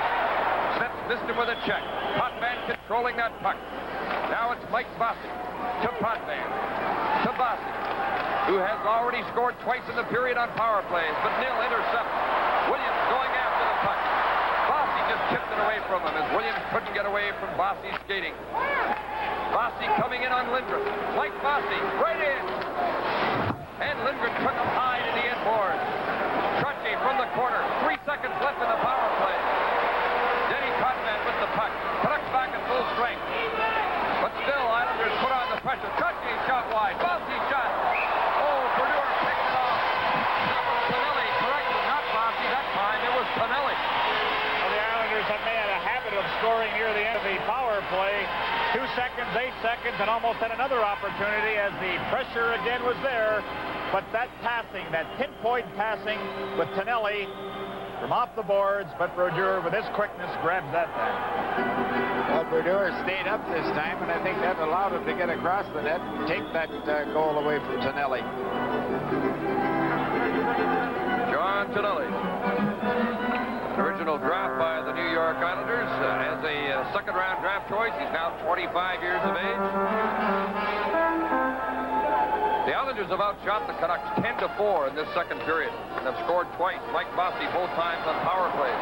Butch Goring, good forechecking on Campbell. Kurt Fraser with the puck. Tonelli moves to him. Stan Smeal to Thomas Gradin as the Canucks have now reunited Gradin, Fraser, and Smeal. Green getting control of the puck to Doug Hallward, who's on defense with Campbell. Kurt Fraser to Thomas Gradine. Quickly into the Islanders zone. Gradine in on McEwen. Centering the puck. And Gradine was taken out by McEwen. And gets up slowly. Tonelli for Nystrom. Tonelli with the puck. Nystrom in front. Tied up by Campbell. Goring goes to the puck. 2:15 left in the period. Nystrom. Tonelli's in front. Nystrom coming in on goal. Tackled by Campbell as they go to the ice. Eberdur scoops the puck to Stan Smeel. Smeel failed to get by Tonelli. Back the other way to Goring. Coming in on Colin Campbell, then just dumped the puck in. Islanders change on the fly. Coley Campbell from Tillsonburg, Ontario, to Stan Smeel. Lost into Big Clark Gillies. Gillies in on Hallward. Brent Sutter going in for the puck. Campbell at the end of a long shift. Puck is tipped away from in front. Stan Smeel coming back to Kurt Fraser. Fraser in on Langevin, who took him to the ice. Puck is still in play. Fraser and Gillies battling for it. Fraser to DeLorme. And a good save on Ron DeLorme by Billy Smith. This Stanley Cup playoff game is coming to you from Vancouver. 5 left in period 2 in game 4 of the Stanley Cup final. Islanders 3, Canucks 1. Bossy with a pair, and Goring has scored for New York. Stan Smeel has scored for Vancouver. It was 1-1 after 1. Stephen Pearson clearing it ahead to Brian Trottier on the left wing, and the play is offside. We're going to see a great player profile in the Legends in the next intermission, as there's a little mix-up here. Jean Beliveau will be talking to Bobby Orr. What a classy individual he is. I think if you want your son to grow up like somebody, it would be a Jean Beliveau. A lot of respect for that man. Well, he certainly was a great hockey player. There's no doubt about that. I know the year I coached in the National Hockey League, someone in Montreal said that, or quoted me as saying that Jean Beliveau didn't play too well on the road. Next time in Toronto, he had 3 goals in the first 3 shifts, and he come by, he says, Mr. Meeker, he says, I play pretty well on the road. I said, yes, shot. 1:14 left in the second period. The 2 number 22s on that face-off, Bossy and Williams, as the Canucks have Boulder of Williams and Moline as a unit now, and Roger Nielsen's doing a lot of line juggling to try and get something going. Stephen Pearson coming in on Lars Lindgren. Pearson right in. Bredeur made a good save. The rebound is loose. For the last minute of the second period, Lars Moline in on Bossy, and Bossy broke up the play, filling for Stephen Pearson, the defenseman who had rushed. In goes Bob Bourne, in on Butcher. Bourne from behind the net. Bourne, weak shot when checked by Butcher. Moline comes up, and Bourne back-checking intercepts. Butcher must have thought, I didn't see anybody like this in Regina. In goes Tiger Williams. Shot drifting to the corner. 27 seconds left in the second period. Puck covered up on the boards, and Billy Smith yells for his mates to freeze it, and freeze it they do. Well, he's trying to help his defenseman out. He has a pretty good view of what's happening in his own zone. And then Scorty Lane had a couple of Canucks coming at him. You heard him. Freeze it. Let's wait for the face-off, and out comes Trottier. Billy Smith, 31 years of age, from Perth, Ontario. As you look at the clock in this late stages of the second period, Butch Goring at 32 is the oldest member of the Islanders. Now, the last time we saw the face-off on the other side, and Holinka beat Trottier on 2 straight occasions. Let's see what he can do on this side of the ice. Well, Trottier won the draw very cleanly to Gordy Lane. Butch Goring tips it out. 17 seconds left in the period. Carroll steps at his own line, tipped away by Trottier. And I'm sure a lot of the fans here are thinking about Game 3 when the Islanders took over in the second period and clamped down in the third. Canucks keep working, but they can't get anything going against this strong, disciplined Islander team as the second period comes to an end. You cannot fault the Canucks with the work effort that they're giving. They're giving all they can out there, but it's the penalties that has really hurt them as Bossy has registered those 2 power play goals. Well, as you watch the Islanders in that second period, they skate so well, they headman the puck so well, they're so tough in the corners, and when they do lose possession of the puck, they just fly back, and skating's the name of the game, and amongst other things, the Islanders skate better than the Canucks. Contest here, they have a way of shutting the gate, shutting you down completely, and we'll just have to wait and see if they do the same thing. I'm sure that's what they have in mind. Ken Morrow shot wide of Richard Brodeur. Brodeur and Smith the goaltenders, and they've been outstanding all through the playoffs. Thomas Gradine for Kurt Fraser. Fraser in on Morrow. Morrow winds up with the puck. Gradine digs it out. Gradine trying to get in front. Smeal. Bellin's shot went wide. Potvin put it to the board. Gradine to Smeal. Shot. Scramble. And the puck went wide of Billy Smith. Mike Bossy scoops it. Smith couldn't knock it out of the air as Neil Bellin chases the puck. Brian Trottier moves in to check it. Bellin hands it to Bourne on the board. Bourne to Dwayne Sutter. Flashed by Fraser. He centered it.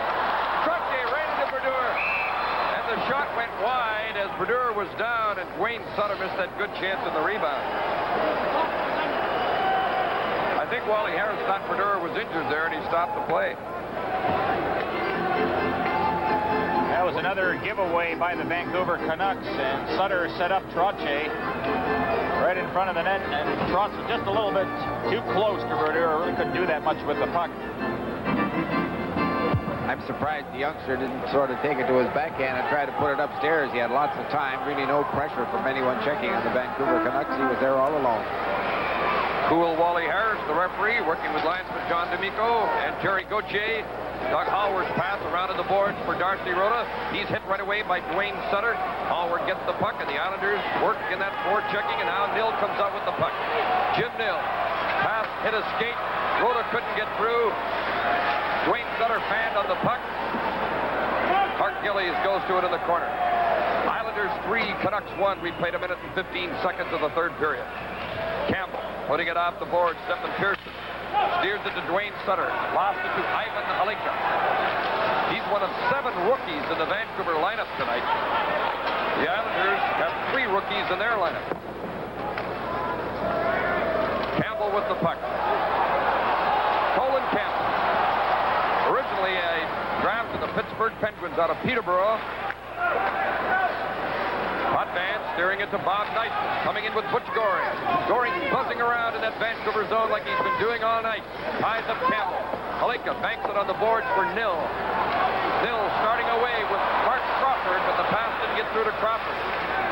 Nystrom with Tonelli going for the net. Nystrom shot. Went by Brodeur's pass and out the other side. Nystrom almost made it 4.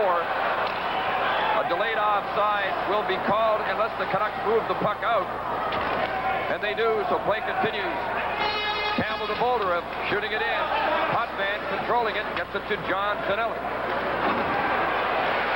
Took a hit from Rod Delorme as Mark Crawford dumps the puck in and goes towards the bench and stays out there as Bolderev shot.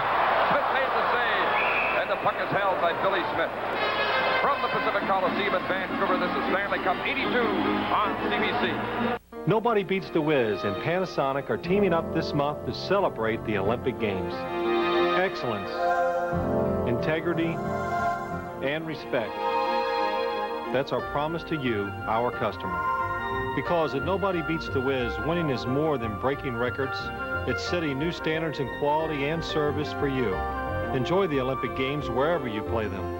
Panasonic brings the Olympics to the world, and Nobody Beats the Wiz brings it home to you. Hello? Hey!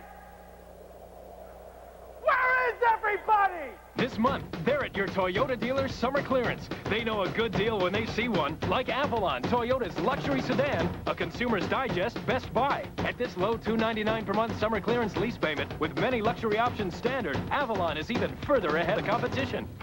Don't be left out. Your Toyota dealer's summer clearance is on now. Goring and 2 by Posse, the goal scorers for the Islanders. Stan Smeal has scored for the Canucks. Bolderev, Moline, and Williams, the Vancouver forward line. Butcher and Lindgren on defense. Garth Butcher, the rookie from Regina, getting his first chance at the playoffs. And what a night to break in. Lindgren from the point. Boulder from back of the net. Trying to get from Moline. Moline from back of the goal. Boulder put it to the crease. Moline from the corner. Centering it for Williams, intercepted. Coolly cleared away by Mike McEwen. Butcher to Williams, scooping it in. It bounces to Billy Smith, who steers it to Mike McEwen. McEwen starting a rush to Bourne, to Trottier. On the right wing is Bossy, who has already scored twice. The pass didn't get through. Dave Williams. The crowd urging him on as the Tiger moves in on Stephen Pearson. Brent Sutter goes after Williams on the end board. Smeal after the puck. In goes Steph. Bumping into Stephen Pearson, but the Islanders come out with the puck. Mark Gillies couldn't catch up with it. Neil Bellet lost it off his stick. Trying to handle big Mark Gillies, who centered it. Purdue made a great save again. Purdue with two big saves. Langevin passing it. Brent Sutter trying to center it. Puck goes to Stan Smeal. Brodeur remarkable in that flurry. Gradine coming in on Langevin. Gradine going for the net. Langevin forces into the corner. Gillies getting the puck. He's just past the 4-minute mark. Third period, Islanders 3, Canucks 1.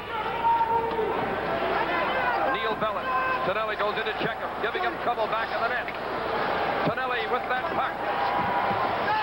To Nystrom. Smith trying to save with Nystrom. Smith winds up with the puck.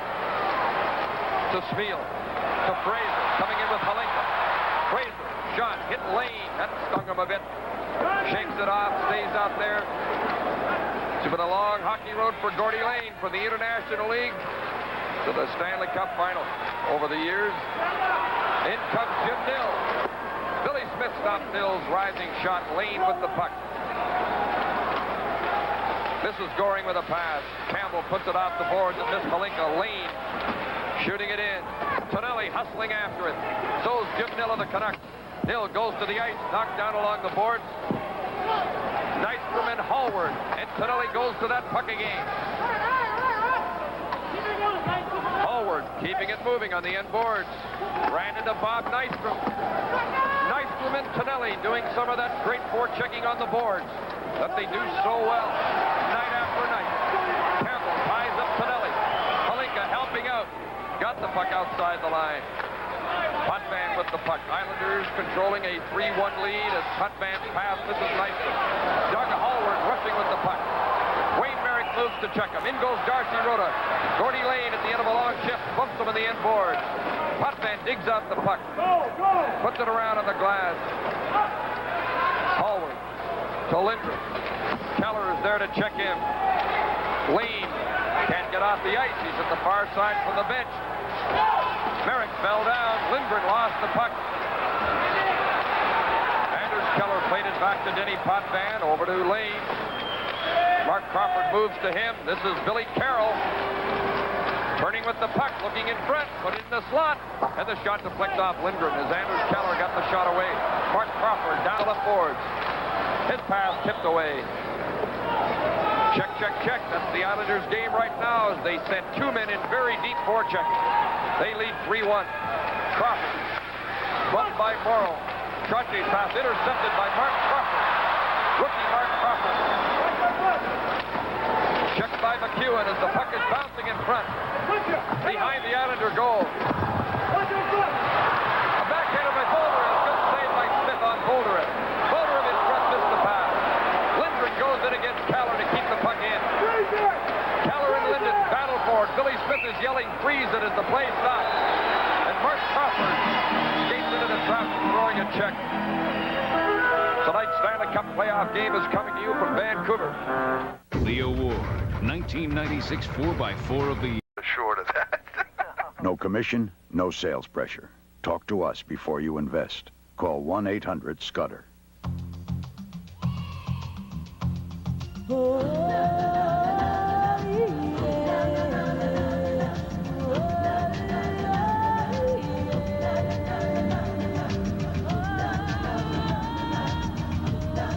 Because your business can send you practically anywhere at a moment's notice, we offer nearly 5,000 flights a day.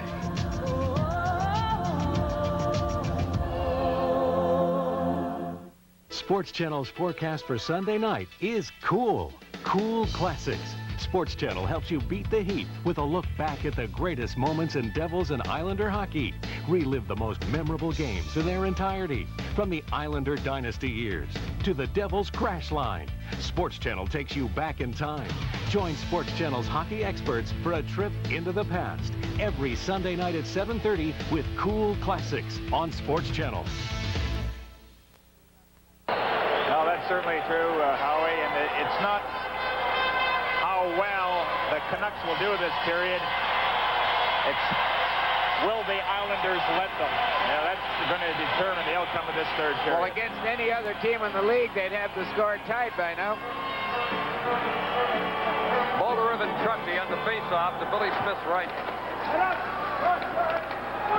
Trotty got it to Bossy. Smith intercepts, takes the shot. It's off the target. Langevin slides it to Bourne. To Trotty. He's got Bossy on his right as the puck is shot in. Richard Brodeur scooping it around to the boards for Williams. Lawson steps, goes to it. Gets it to Williams. It deflects to Bellin. To Bolderev. He's got Moline on his right. Bolderev shoots and deflects off of Stephen Pearson, tipping it up into the seats. 12:38 left in the third period.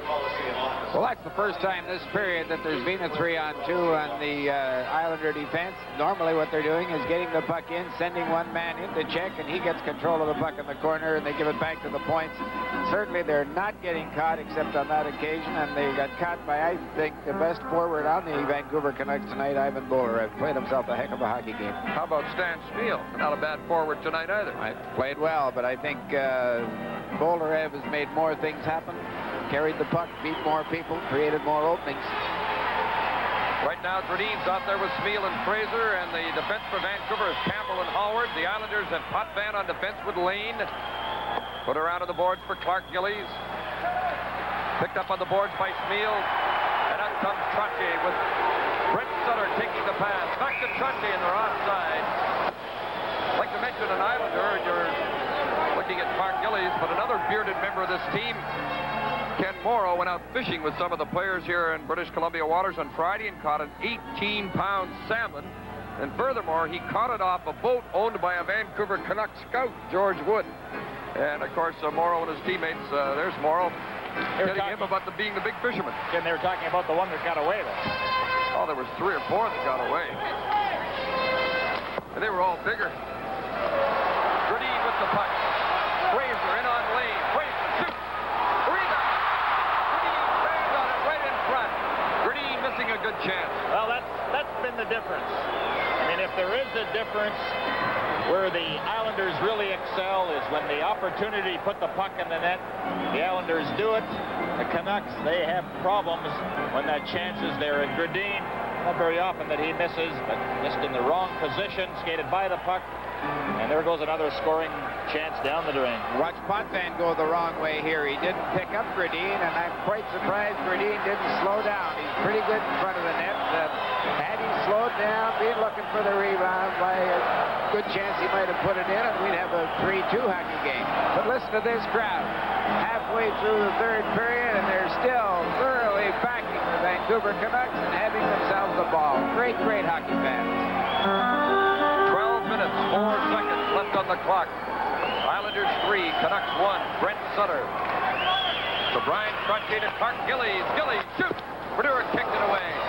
Garth Butcher with the puck. To Darcy Rota.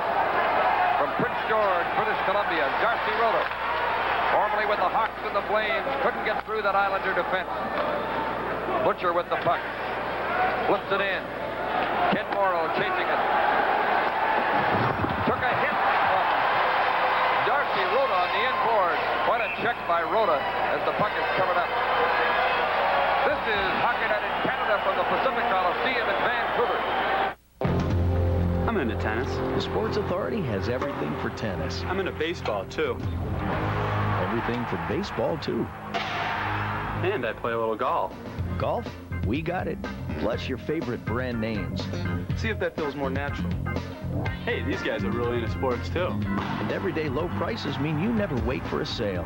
Hey, I'm always into saving some cash. The Sports Authority. You've never seen anything quite like it. We keep you moving, moving, moving, moving. We keep you moving, moving, moving. At BP, our high-octane Super delivers everything you demand in a premium gasoline. And like all our gasolines, Super comes with an unconditional fuel system guarantee, so you can concentrate on more important things. We keep you moving, moving, moving, moving. We keep you moving, moving, moving. We keep you moving, moving, moving. We keep you moving.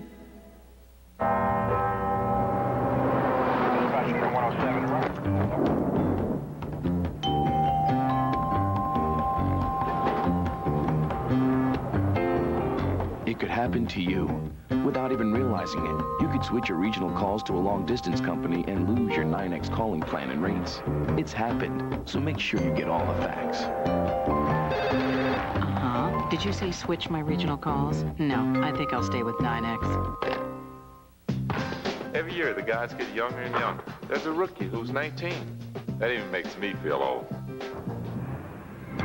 That's why I never play a game without my Ginsana. Ginsana is the real stuff. G115 ginseng. It works through my body to help make the most of my natural energy, so I feel good. Ginsana Energy helps you run the court and your life. Everybody's got a choice. You can feel your age, or you can feel your Ginsana. Feel your Ginsana, the original all-natural energizer. Well, that was the key there. Rhoda gave Ken Morrow a pretty good shot against the boards, and Morrow didn't lose his cool, held his poise, and said, hey, that's part of the game. I'm not going to take a penalty and put the team in trouble.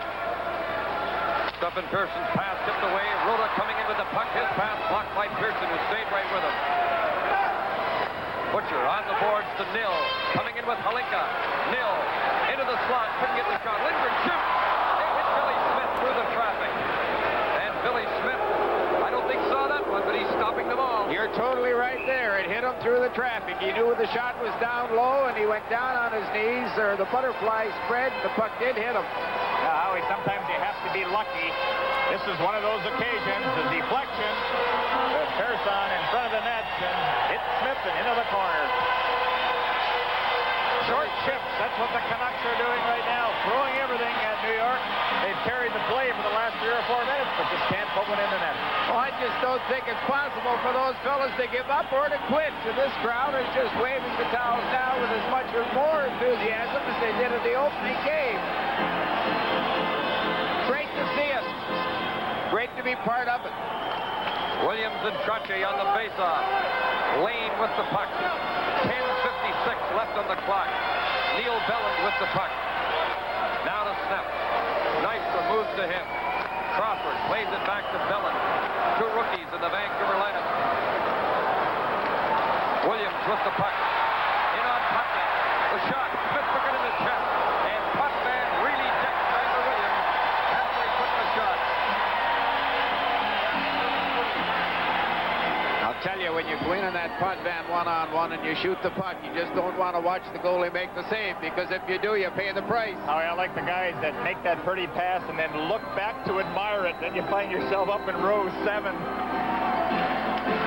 That Putman always finishes his checks. It really didn't look like a difficult shot. Smith perhaps made it look a little more difficult than it was. And you saw Crawford knock Lane into the net. You know, I was talking with some NHL authorities the other night, hockey authorities, and they said, hey, that Tiger Williams, how can he play in the National Hockey League? Well, you know, in this series, he's +3. He's got the best of the Canucks at +9 in the playoffs. How about that? Bolderev couldn't get that puck in front. Harold Smith shoots at the flick high. Up into the seats and out of play. 10:28 left on the clock. 3-1 Islanders. Well, back to the Tiger, you know, your eyes tell you that he's a poor skater, that he's a very, very poor puck handler. He hasn't got much of a shot. One-on-one, he couldn't beat your grandmother, but when the series is all over, they're going to say, who had the best record, goals for, goals against, and it's the Tiger. I love this crowd. All right, this is what it's all about. They know they're beaten. They know they're outclassed, but they know they're on their way to the Stanley Cup again. Someday in this club. Harold Smith shot the flick fly. Trusty and Williams in the corner. Bolderev taking a swipe at the puck. Mike Fossey goes to it. Scoops it. Smith knocks it down. Bolderev, shot blocked. Moline couldn't get through. Billy Smith steers the puck away.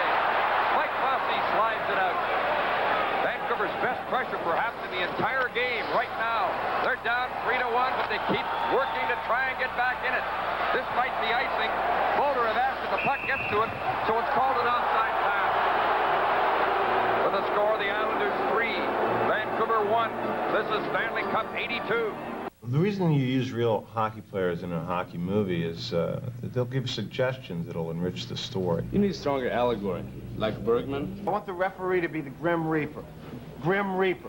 I encourage an open exchange of ideas. All right, it's like in Porky's. See that? Porky's. There are little story nuances these guys can help with. I just think you're placing structure before atmosphere.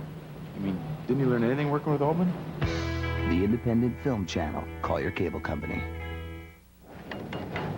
Hey, is that your pet's picture? That's my dog. I've never seen a MasterCard like this. There is nothing like it. It's the Purina MasterCard.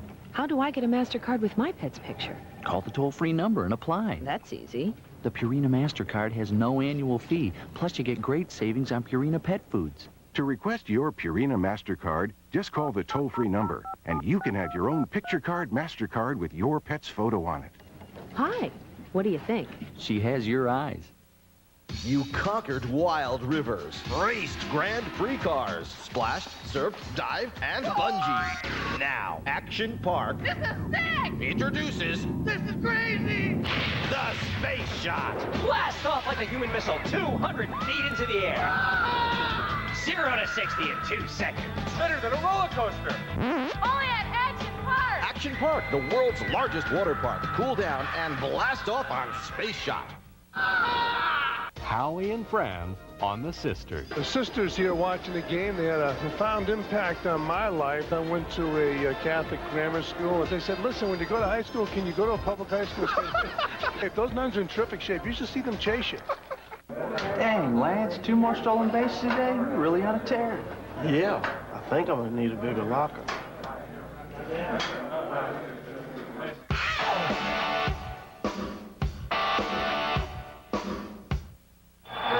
Well, you remember making that comment about having 2 pucks out there. Ever since he said that, the Canucks have controlled it. They must have a direct line right to the bench. Well, I wish they'd have one to the net. Clark Gillies along the boards against Smeal. Smeal gets the puck to Fraser. For Campbell, it's tipped away. Brent Sutter checks it loose. Hallward puts it on the boards. Dwayne Sutter to Gillies, coming in with Brent Sutter. Brent Sutter in the slot. Bump. A shot by Green Sutter went high, and it went into the crowd. I'll tell you, the Vancouver Canucks do not deserve to be 3-2 or within 1 goal of New York, but I'd like to see them get a goal to make it 3-2. The last 4 or 5 minutes could be tremendously entertaining. Who knows? You might even go into overtime then.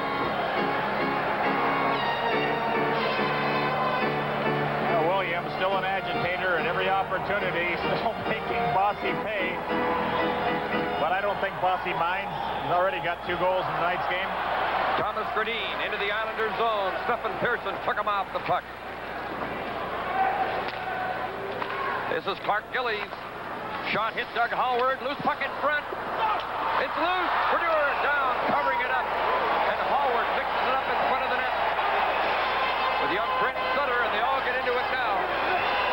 But there has not been a major penalty in this game yet. Now, there's going to be a losing team in this year's playoffs. That has happened through the history of the National Hockey League. But it looks like it may be the Canucks. But I think what's very important for the Canucks is that they have pride in what they do, and even if they lose, they can walk out of this building with their heads high, Howie, and we haven't seen them let up for 1 second. Here's the youngster that Brent Sutter. I'm just amazed at his tenacity, at his strength and his determination. He is a great puck hound. On to that puck all the time. Very, very good in the corners. Got a pretty good touch around the net. And I would have to agree with you, Gary. The Vancouver Canucks might lose 4 straight, but they've been the biggest winners in hockey today. I would say that they've all gained respect. They've got, I would think, respect for management. They've put a group of fellows together that average skills, but they got big hearts. They're all playing a system, and they all want to win. A little repair job in the net behind Richard Brodeur. Hockey Night in Canada will continue in a moment. On Saturdays, your customers can receive 2-day packages from FedEx. Cost? An extra $10. On Saturdays, your customers can receive 2 to 3-day priority mail packages from the U.S. Postal Service. Cost? $3, and there's no extra charge. On Saturdays, your customers cannot receive 2-day packages from UPS. Sorry. So, what's your priority? Priority mail from the U.S. Postal Service. We've already shown you that the Lincoln Mark 8 can do the limbo at 55 miles per hour, and that the Lincoln Continental can handle a Ming vase at every turn, and that the Lincoln Town Car excelled in its test of value. Now we're going to attempt a maneuver we think no other car company would try. All three at the same low rate of $459 a month. A word of caution to other luxury car dealers: do not try this in your showrooms, unless, of course, you're a tri-state Lincoln dealer. Would be a dynasty if they wrap up the third straight, I would say. But that's always a matter of debate. In goes Stanley to check Garth Footer, a 19-year-old in the Vancouver defense. Kurt Fraser, deflected away by Stephen Pearson. 8:52 left on the clock. Fraser to Smeal, who's been working so hard all night, is taken to the ice and gets up slowly. Butcher trying to keep it in, puts it into the slot. Out comes Stephen Pearson with Tonelli and Goring. Pearson controlling the puck, trying to get it to Goring, and Lindgren winds up in possession. To Gradin, coming in with Fraser and Smeal. Fraser in the slot, trying to get it over to Smeal, but it went off the skate. Tonelli dumps it in as they change on the fly with 8:17 left on the clock. Harold snips from back of the net. Wayne Merrick checking him, and out comes Halinka. Halinka in on Lane and Potvin. Halinka couldn't get through, still controlling the puck. Doug Hallward turning from the corner. Hallward centering it. Potvin is there to block it. Hallward again. Smith goes to the puck. Crawford back of the net, missed it. Potvin winds up with the puck. Hallward can't keep it onside. Merrick and Smith racing to the puck. Wayne Merrick centering it. Intercepted in front by Doug Hallward, getting back to defend, and the puck goes out of play. You know, the Islanders remind me of the old Montreal Canadiens when they were knocking off 3, 4, 5 in a row. You could play them for 18 minutes in their own end, and the puck was around the outside, behind the net, around the outside. When it was all over, you look back and say, hey, Sternan didn't really make too many saves, or Pond really didn't make too many saves. They're just amazing how able they are to keep the puck around the outside and then always have someone in a position to take advantage of a mistake that the Canucks or the opposition makes.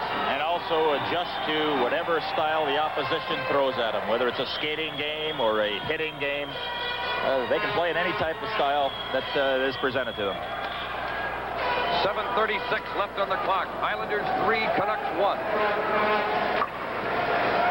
Ivan Bolderev to Lars Lindgren to Garth Butcher. Getting a lot of ice time. He loses the puck to Bourne. Trutchy. There's Bossy in the slot. Bossy. Embrador made the save as Bossy was going for the hat trick. Williams loses it to Bourne. Bossy's in the slot again. And he just failed to get the shot. Lindgren couldn't get it out. Ryan Trutchy, sweet shot. Knocked down Bossy while being checked shot wide.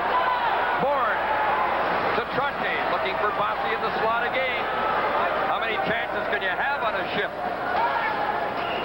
Bolderev to Williams. Couldn't get it out. Trutchy moving in on Butcher. Bourne waiting in front.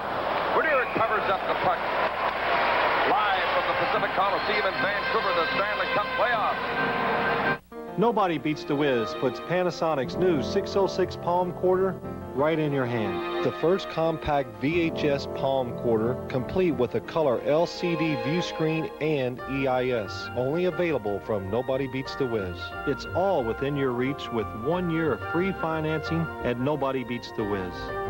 Enjoy the summer games, wherever you play them.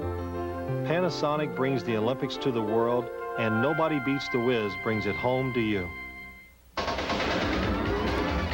Nike presents the McDonald's Hoop It Up, the NBA's official 3-on-3 basketball tournament happening at Fairleigh Dickinson University in Teaneck on August 17th and 18th. Hoop It Up is for everyone 10 and older. Get an entry form by calling this number or stop by these participating sponsor locations: McDonald's, PC Richard & Son, Foot Locker, and Tri-State GMC dealerships. Hoop Hoop It Up, because everything else is just practice.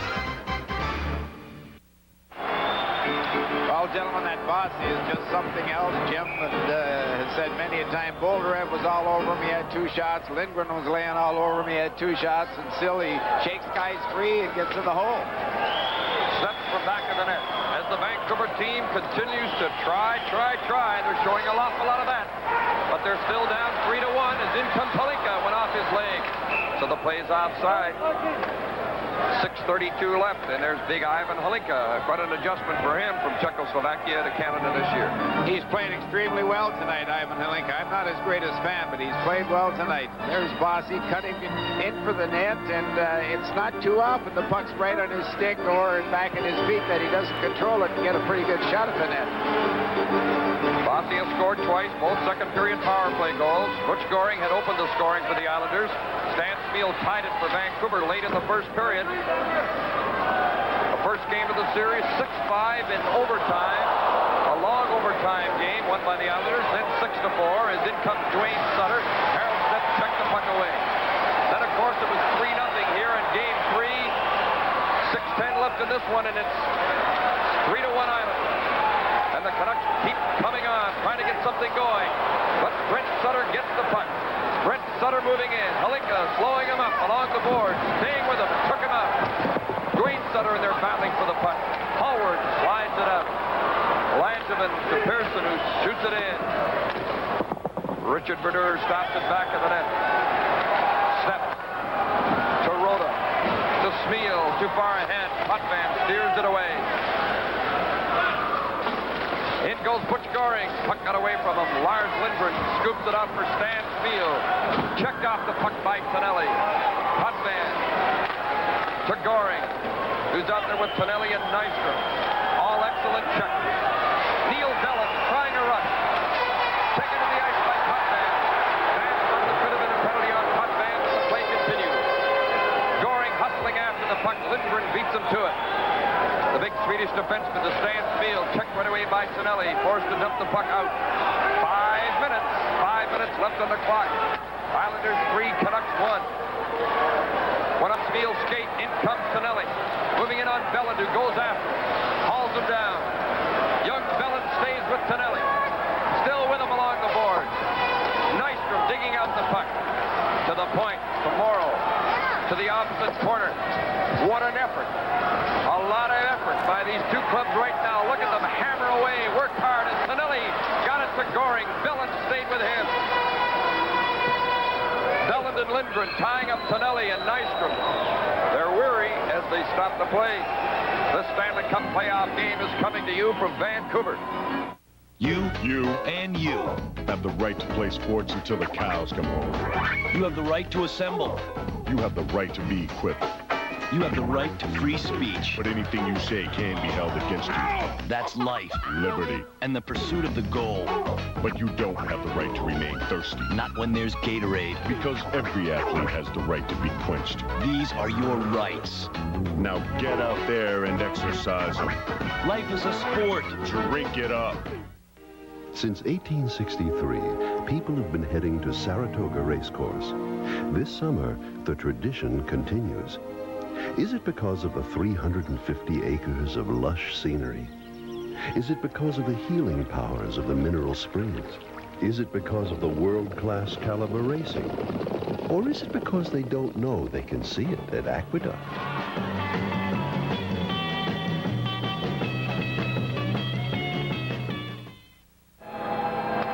There's the time in Game 4 of the 1982 Stanley Cup Final. Trottier and Boulder a face-off.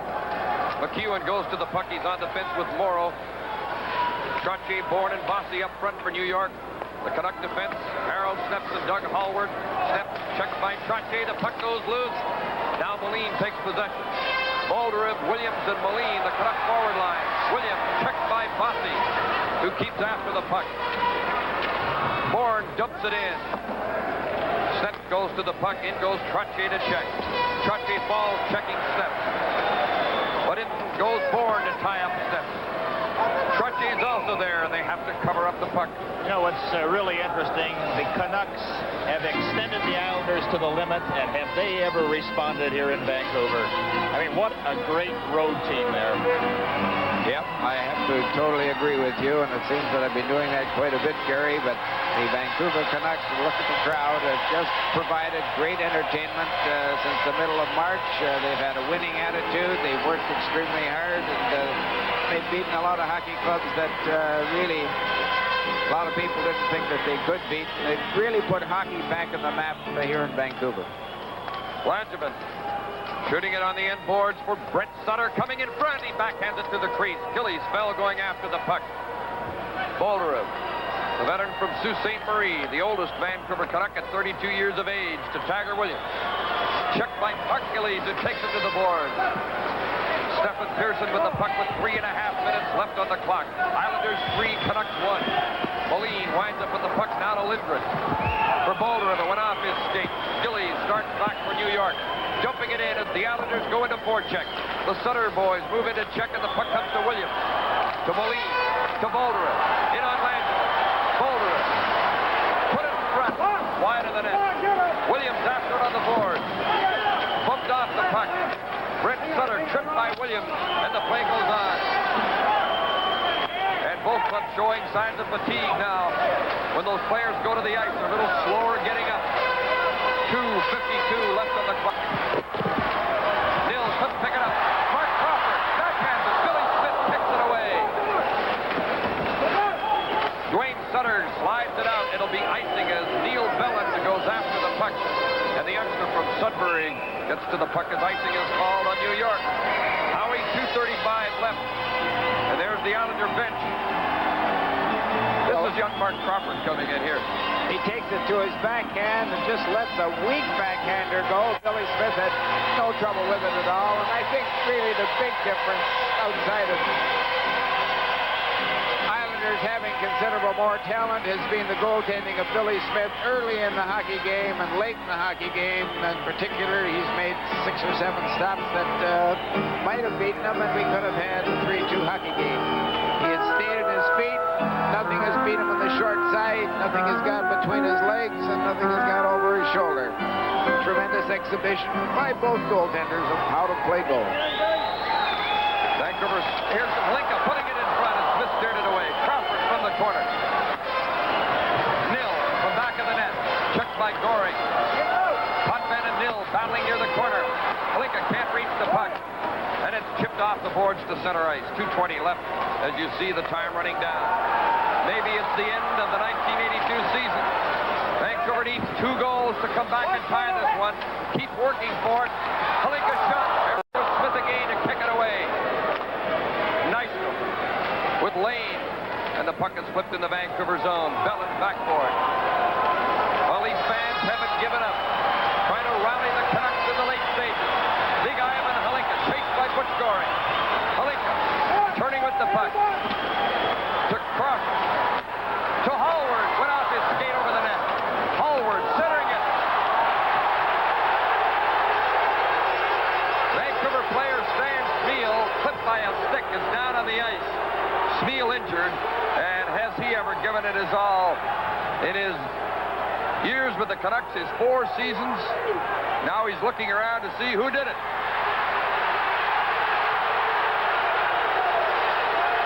The finger is pointing at Billy Smith, the goaltender, for clipping Stan Smeel. And Smith has really been avoiding this kind of thing in the last few games. We'll see what happens. Smeel in front. Oh, yeah. Look at that. Oh. You know, absolutely no need for it at all to come up like that. That's the way that Smith plays the game of goal. You get in too close, and you're going to get the stick up in the face.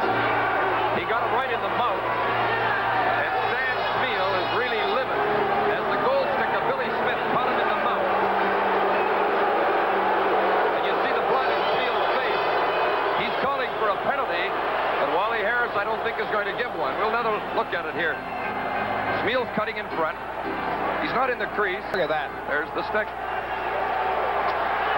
Well, leading 3-1 with 1 minute 37 seconds to go, there's absolutely no need for it at all. I wouldn't condemn him too much for making that play the first or second game of a series. It's a little bit of a warning, and actually he did play that type of hockey the first or second game in the series, but since coming to Vancouver has done nothing but play excellent goal. Been very docile. Roger Nielsen and Ron Smith at the Vancouver bench, and the Islanders giving a little support to their goaltender, Billy Smith. Stan Spiel talking to Tiger Williams at the Vancouver bench. He was arguing for a penalty of some kind, hoping to get a late power play here with 1 minute 37 seconds left. But Wally Harris did not call a penalty, and there's the steamer. Kid with a lot of character. Jim, I've got to go back again and say Ivan Halinka, the centerman for the Vancouver Canucks, has just played an extremely consistent game tonight. He's skating like we all thought he could skate. He's a Czechoslovakian, has been a star in European hockey, and he's just been come see, come saw all winter long here in Vancouver. At times showed traces of his great skills, but very, very inconsistent. He skated not good, not bad, but tonight, every shift on the ice, he's made something happen. He has great skills and could be a great asset to the Canucks and to hockey in North America if he had more consistency. A delay while they clean up some of the debris, including some of those white towels. 1:37 left on the clock. Mike Bossy has scored twice. It was 1-1 after one period. Bossy scored 2 power play goals in the second period. The Islanders have had 2 goals disallowed in this game, but it's still 3-1, and there's the time remaining. Jim, I said earlier about Mike Bossy. He has 34 goals in the last 2 years in the playoffs, 81 and 82, and in 70 games. This is his 70th playoff hockey game. He has scored 52 goals, and he has 45 assists. That's almost a point and a half a game. As I've said not once, but a dozen times, I think he's the greatest goal scorer that ever played the game. And I know the old Rocket Richard and Gordie Howe fans are going to say, hey, you're off your rocker, but I've seen him do so many things, score so many different ways, and great reaction from skates to stick to quick release and in the net. And he has a new honor.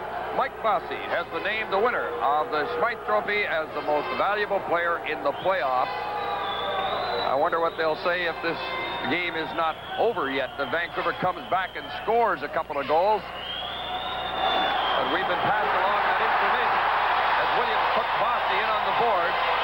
And the crowd respond to that. Well, they've made that announcement, but this game and this series is really not over. But there's 1 minute and 22 seconds left, and the Islanders have a 3-1 lead in the game and a 3-0 lead in the series. And there's a look at Bossy. So I would imagine they put an asterisk beside it. There's a look at the Smythe Trophy. What scoring won it last year? You know, I thought that if you really paid Mike Bossy some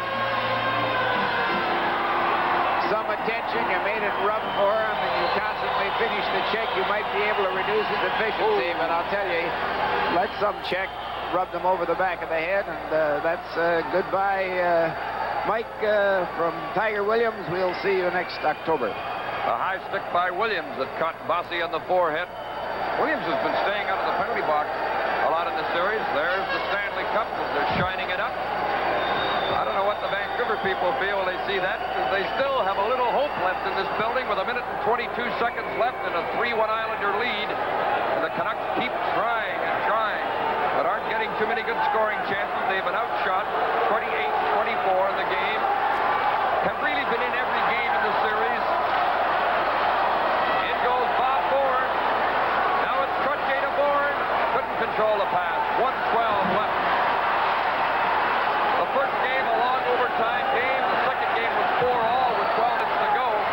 The third game was 2-0 till late in the game. And this game has been 3-1 Islanders since midway through the second period.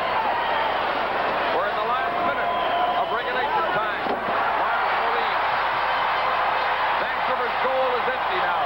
The Canucks using 6 attackers, desperately trying to get some late goals. They need 2.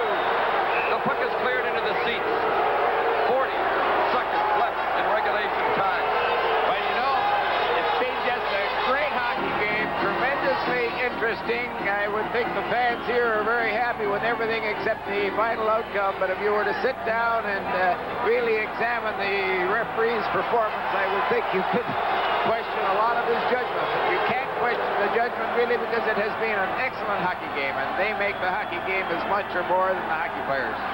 Stan Smith is back out on the ice after that slip from Billy Smith's stick. And Potvin and Smith and the officials are having a conference here. Wally Harris wants to keep a lid on things.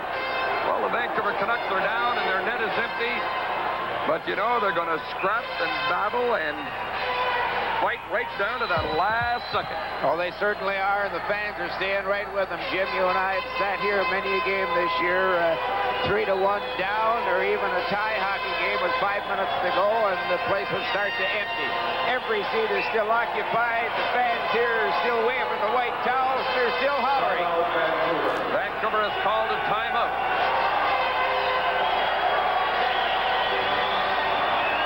Well, Gary Dornhofer and David Hodge are in position if there is a presentation of the Stanley Cup, and there's every indication, even to this huge crowd, that there will be. You'll hear interviews after the game as Vancouver talk it over at the bench. Well, the Canucks really caught fire late in the season as you look at Doug Howard. They knocked off Calgary 3 straight. Los Angeles shocked the whole league by beating Edmonton. And the Canucks knocked off Los Angeles in 5. Then Chicago surprised by winning the North Division. And Vancouver beat Chicago in 5 with great goaltending from Richard Brodeur. But running into the great Islanders, and Billy Smith appears to have brought the Cinderella story to a finish. Well, I said earlier, Richard Brodeur gave the Canucks a 1-goal advantage at the start of every game. That's how well he was playing. And certainly here in the Islanders series, it's been equal. Smith has just played extremely well every game in the fourth. 6 attackers for Vancouver. Bolderev and Trottier facing off. From the point, Howard shoots. Kicked up wide, close call. Jam up back of the net. Stan Smith from the corner. Bolderev after the puck. Trottier gets control. Trottier some scoring. He has an empty net to shoot at. He shoots. It's blocked by Moline. 22 seconds left. You can see the time running out. Tiger Williams taken to the ice by Trottier. The two friends battling along the board. Friends off the ice, competitors on it. The Islanders are 6 seconds away from their 3rd consecutive Stanley Cup. No American-based team has ever done it. The New York Islanders are the 1982 Stanley Cup champions.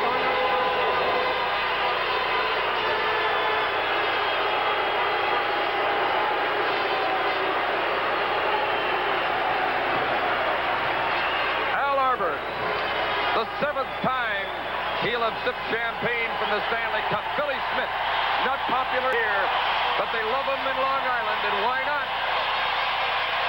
His 15th win in the playoffs. The Canucks around Richard Brodeur. As the players stay on the ice, Al Arbour and Gordie Lane. Al Arbour, 3 times the winning coach, consecutive victories in the Stanley Cup Finals. His captain, Denny Potvin, who played a great game tonight, Howie. He certainly did, as did Billy Smith. And I thought a fellow who played extremely well, Bobby Nystrom. Every time he handled the puck, he made something happen. Jim, I think you'd have to agree that big blue machine from Long Island, New York, is tremendous talent. They're going to be very, very hard to take that Stanley Cup away from. There's a good shot of Richard Brodeur and Mike Bossy. 2 stories in the Stanley Cup final and the series. And I know they know Richard Brodeur personally. He was an Islander before. A tremendous hockey club, the New York Islanders, and Clark, is it as exciting as the first one?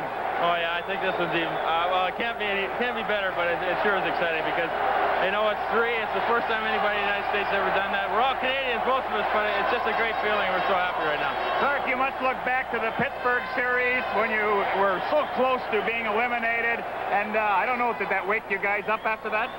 Well, that was the biggest scare we've had in, I would say, the last 5 years, almost my whole career, because we never expected Pittsburgh to be as tough, but they gave us a hell of a battle. And to come back and win it the way we did was just the greatest thrill, and it really related us, got us going. Why is it you guys, I mean, you played so well on the road. You just shut down the Canucks completely in these two games. We go out and we work hard, you know, like, we go home and I think maybe we try and play a little too fancy at home. We get on the road, we play a basic defensive game, and we work for breaks in the other team's end. And when we get our opportunities, we usually make the best of them, and that's basically how we win on the road. Congratulations on a fine series. Thanks, Artie. Well, John, congratulations, and I guess you're the guy, as we look back, the Pittsburgh series, the winning goal in sudden death overtime, you must shake your head and wonder, boy, oh boy, if we would have lost that, we certainly wouldn't be here. Well, it's what a teammates for, eh? I think that's the secret to our team. Anybody on our team go out there and make a key play out there. Well, the effort that you guys play, it doesn't matter who Coach Al Arbor sets out there. You're always working for one another in the corner work. You and Bob Nystrom on that line goring. It doesn't stop. Oh, thanks, Gary. We got a bunch of cornermen on this team, just like you. And we look forward to winning this cup, and by God, we did it, and we thank God for it. Well, what's in store for you now?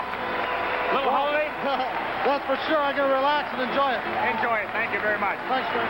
Let's go back upstairs now. Okay, Gary, there's what it's all about. And a lot of the Vancouver fans are standing and applauding. They stayed here in the building. They gave the Canucks a tremendous ovation when they left the ice. And now they're applauding. And there's the guy holding it up, who was the sniper, the second and third goals again tonight. Mike Bossy, winner of the Smythe Trophy. What came from out behind the net, and I don't even know what happened. Well, the guy we never had a chance to look at with that face mask of his on, but we see him now. Billy Smith, a fine series and a great job of net mining, along with Richard Brodeur. Oh, yeah, it was a great series. Richard played well, and I had to do the same in order to win. Well, it seems that the Vancouver Canucks, they threw everything possible at you, but when they needed a goal, they just couldn't get it by you. Well, you know, like, that's my job. My team plays pretty well in front of me. And it's the old saying, you got to come up with the big save at the right time, and I feel that's what I did. Billy, fine effort and congratulations. Enjoy the cup. Let's go back upstairs again.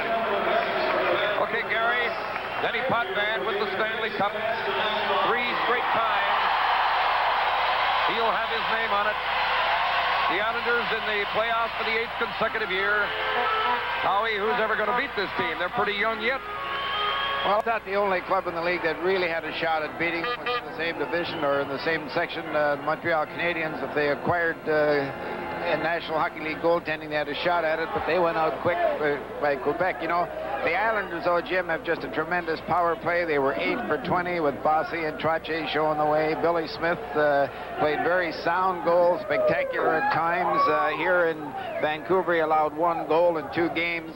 Denny Potvin was the Potvin that I remember 4 or 5 years ago. He controlled the play behind the blue line. He was tremendous on the point, and certainly did he make the long pass and the short pass coming out of his own end. And the Islanders killed penalties. They allowed the Canucks just 4 goals in, 19 or 20 tries. Yes, and the Islanders are popping the champagne corks as they win it on the road for the first time after winning it twice at home. This is Stanley Cup 82 from Vancouver. SunJet celebrates 3 years of quality service from Newark International to 5 great destinations with the best fare in the air. Fly from New York to Dallas-Fort Worth from as low as $99 each way. Fares to Los Angeles start from just $129 each way. And you can fly to St. Petersburg, Clearwater, Orlando, or Fort Lauderdale from only $69 each way. Seats are limited. Call SunJet now to take advantage of our great fares and convenient service. SunJet, the best fare in the air. Saturday, August 3rd, the Meadowlands Racetrack presents a very special day. The Cadillac Hambletonian at the Meadowlands. It's a day filled with music, entertainment, and family fun, starting when the gates open at 9 a.m. Then, the world's best do battle for a $1.2 million prize. It's the greatest day in harness racing and a day to remember. Saturday, August 3rd, the Cadillac Hambletonian at the Meadowlands.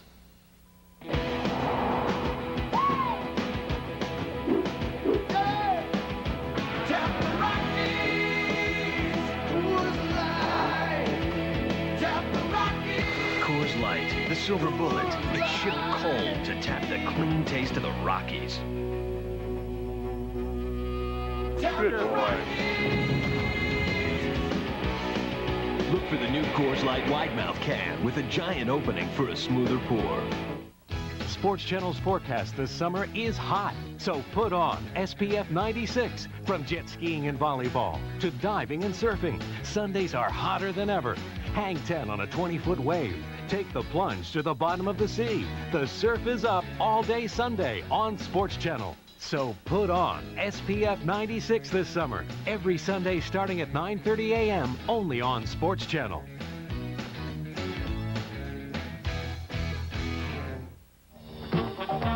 There you see it, the final score. The New York Islanders defeating the Vancouver Canucks by a score of 3-1. They sweep the best-of-7 final series in 4 straight. Well, it's now my pleasure to call upon the president of the National Hockey League, Mr. John Ziegler, to present the Conn Smythe Trophy to the outstanding player in the playoffs, the Islanders' Mike Bossy. Mr. Ziegler? Thank you. It's indeed a pleasure. Mike, you had a tough opponent. I think your team played superbly. You deserved to win, and out of a great series, there's always a great star, and it's a great pleasure to present you the Conn Smythe Trophy as the outstanding player in the playoffs. Congratulations, Mike. Thank you. There's the trophy. Michael, you've held the Stanley Cup for 3 straight years. The first time you won the Conn Smythe. How does this rate?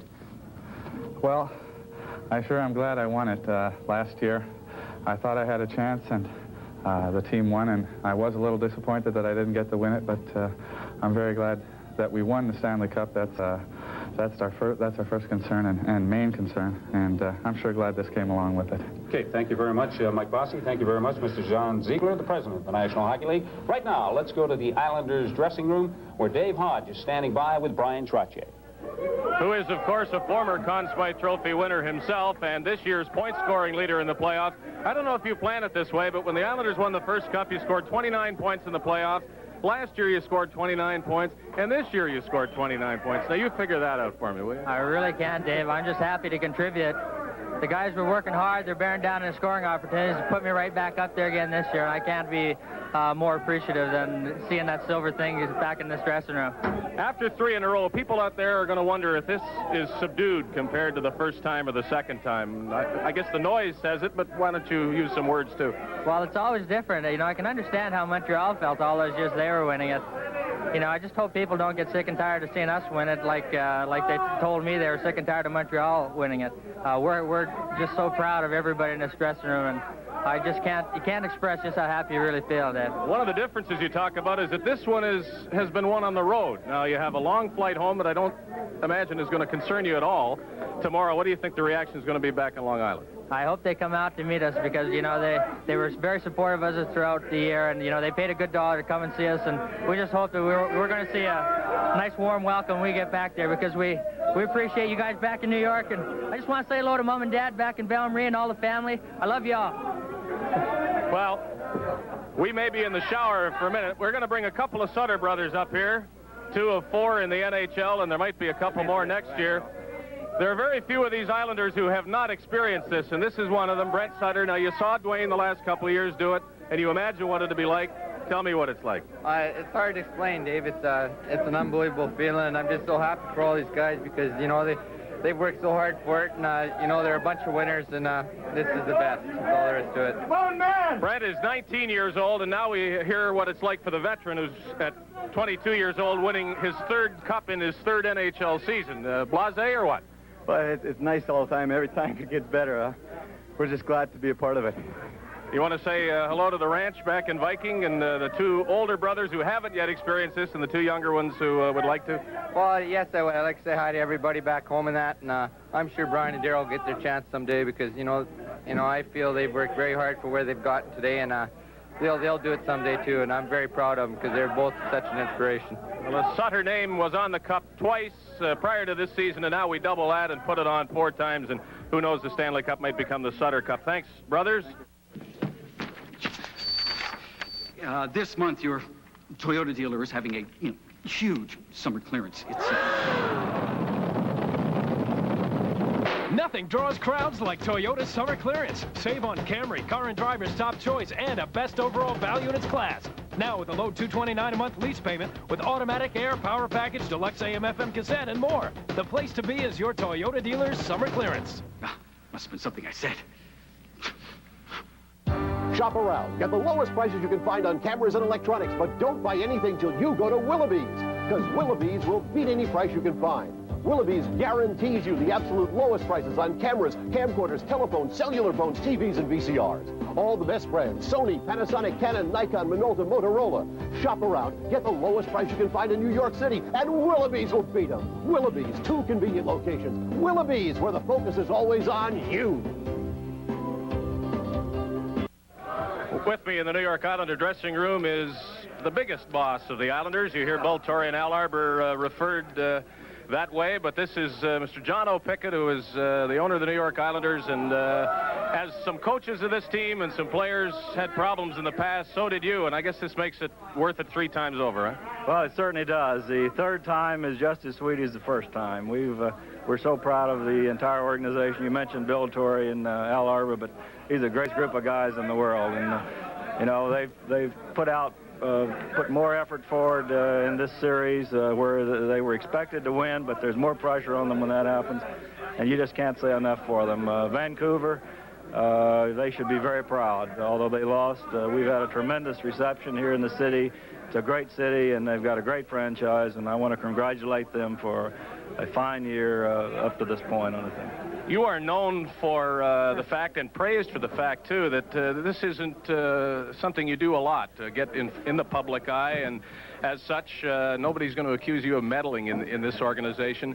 You've obviously decided that's the way to do it and prefer to do it that way. Tell us something about why you think this team can be this successful and probably remain this way for a while. Well, I'll give you 2 quick reasons: Bill Torrey and Al Arbour. Now, if you can start with that, and then you take some great talent that Jerry Eman and Jimmy Devellano have brought into the organization. We have a great organization from the top down, all the way through. It's a small organization, but very efficient, very enthusiastic. I just think we're going to be in there for the next 8 to 10 years at least. We may not win it, but we're going to give our fans in New York a hell of a thrill, and that's what it's all about. I've been cheering on Long Island, across Canada, and in parts of Texas, too, perhaps. Congratulations. Thank you very much. To the owner of the Islanders, John Pickett. Stanley Cup 82 will return in just a moment.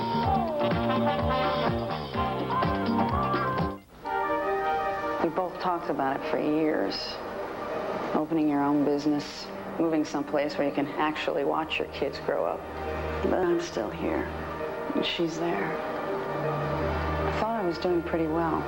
I've got a solid portfolio. She must be doing better than that. What does she have that I don't have? Payne Weber. Invest with more intelligence.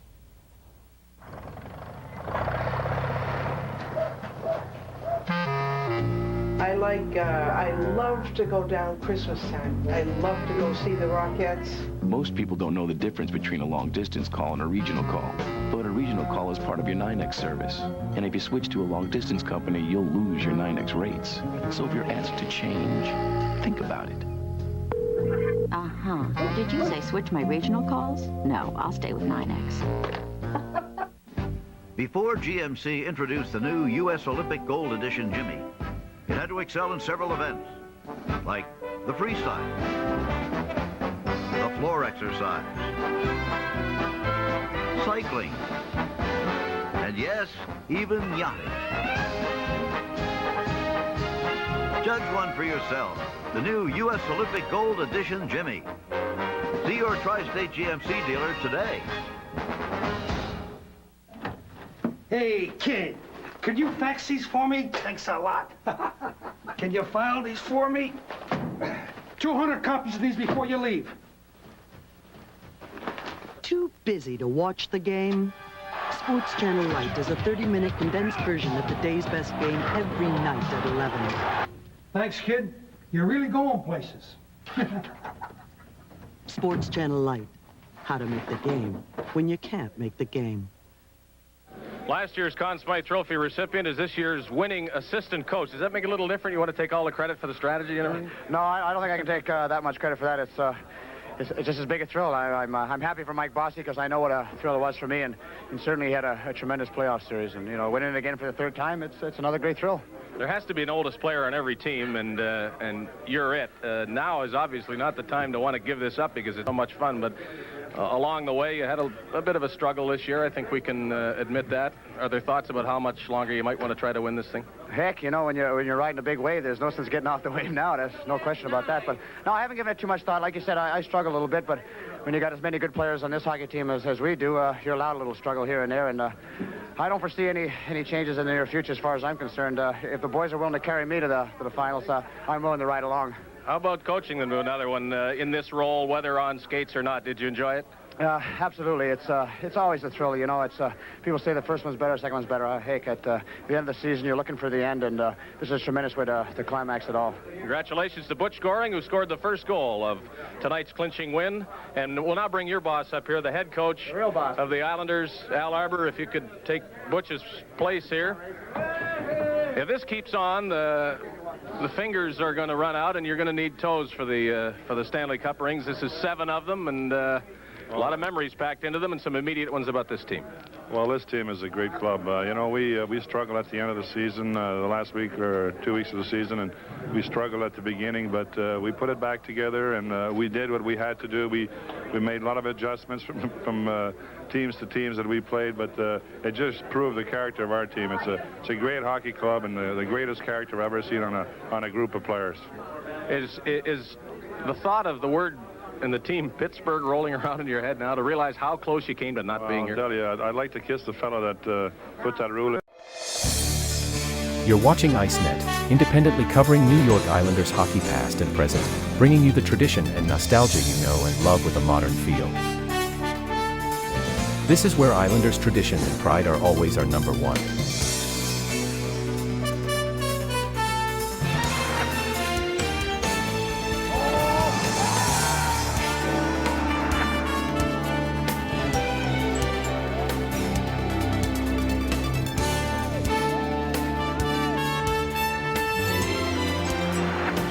Built by passion for the orange and blue.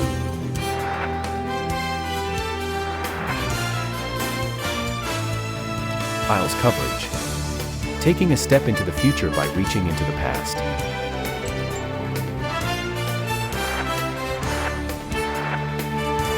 ICENET. Dynasties live here.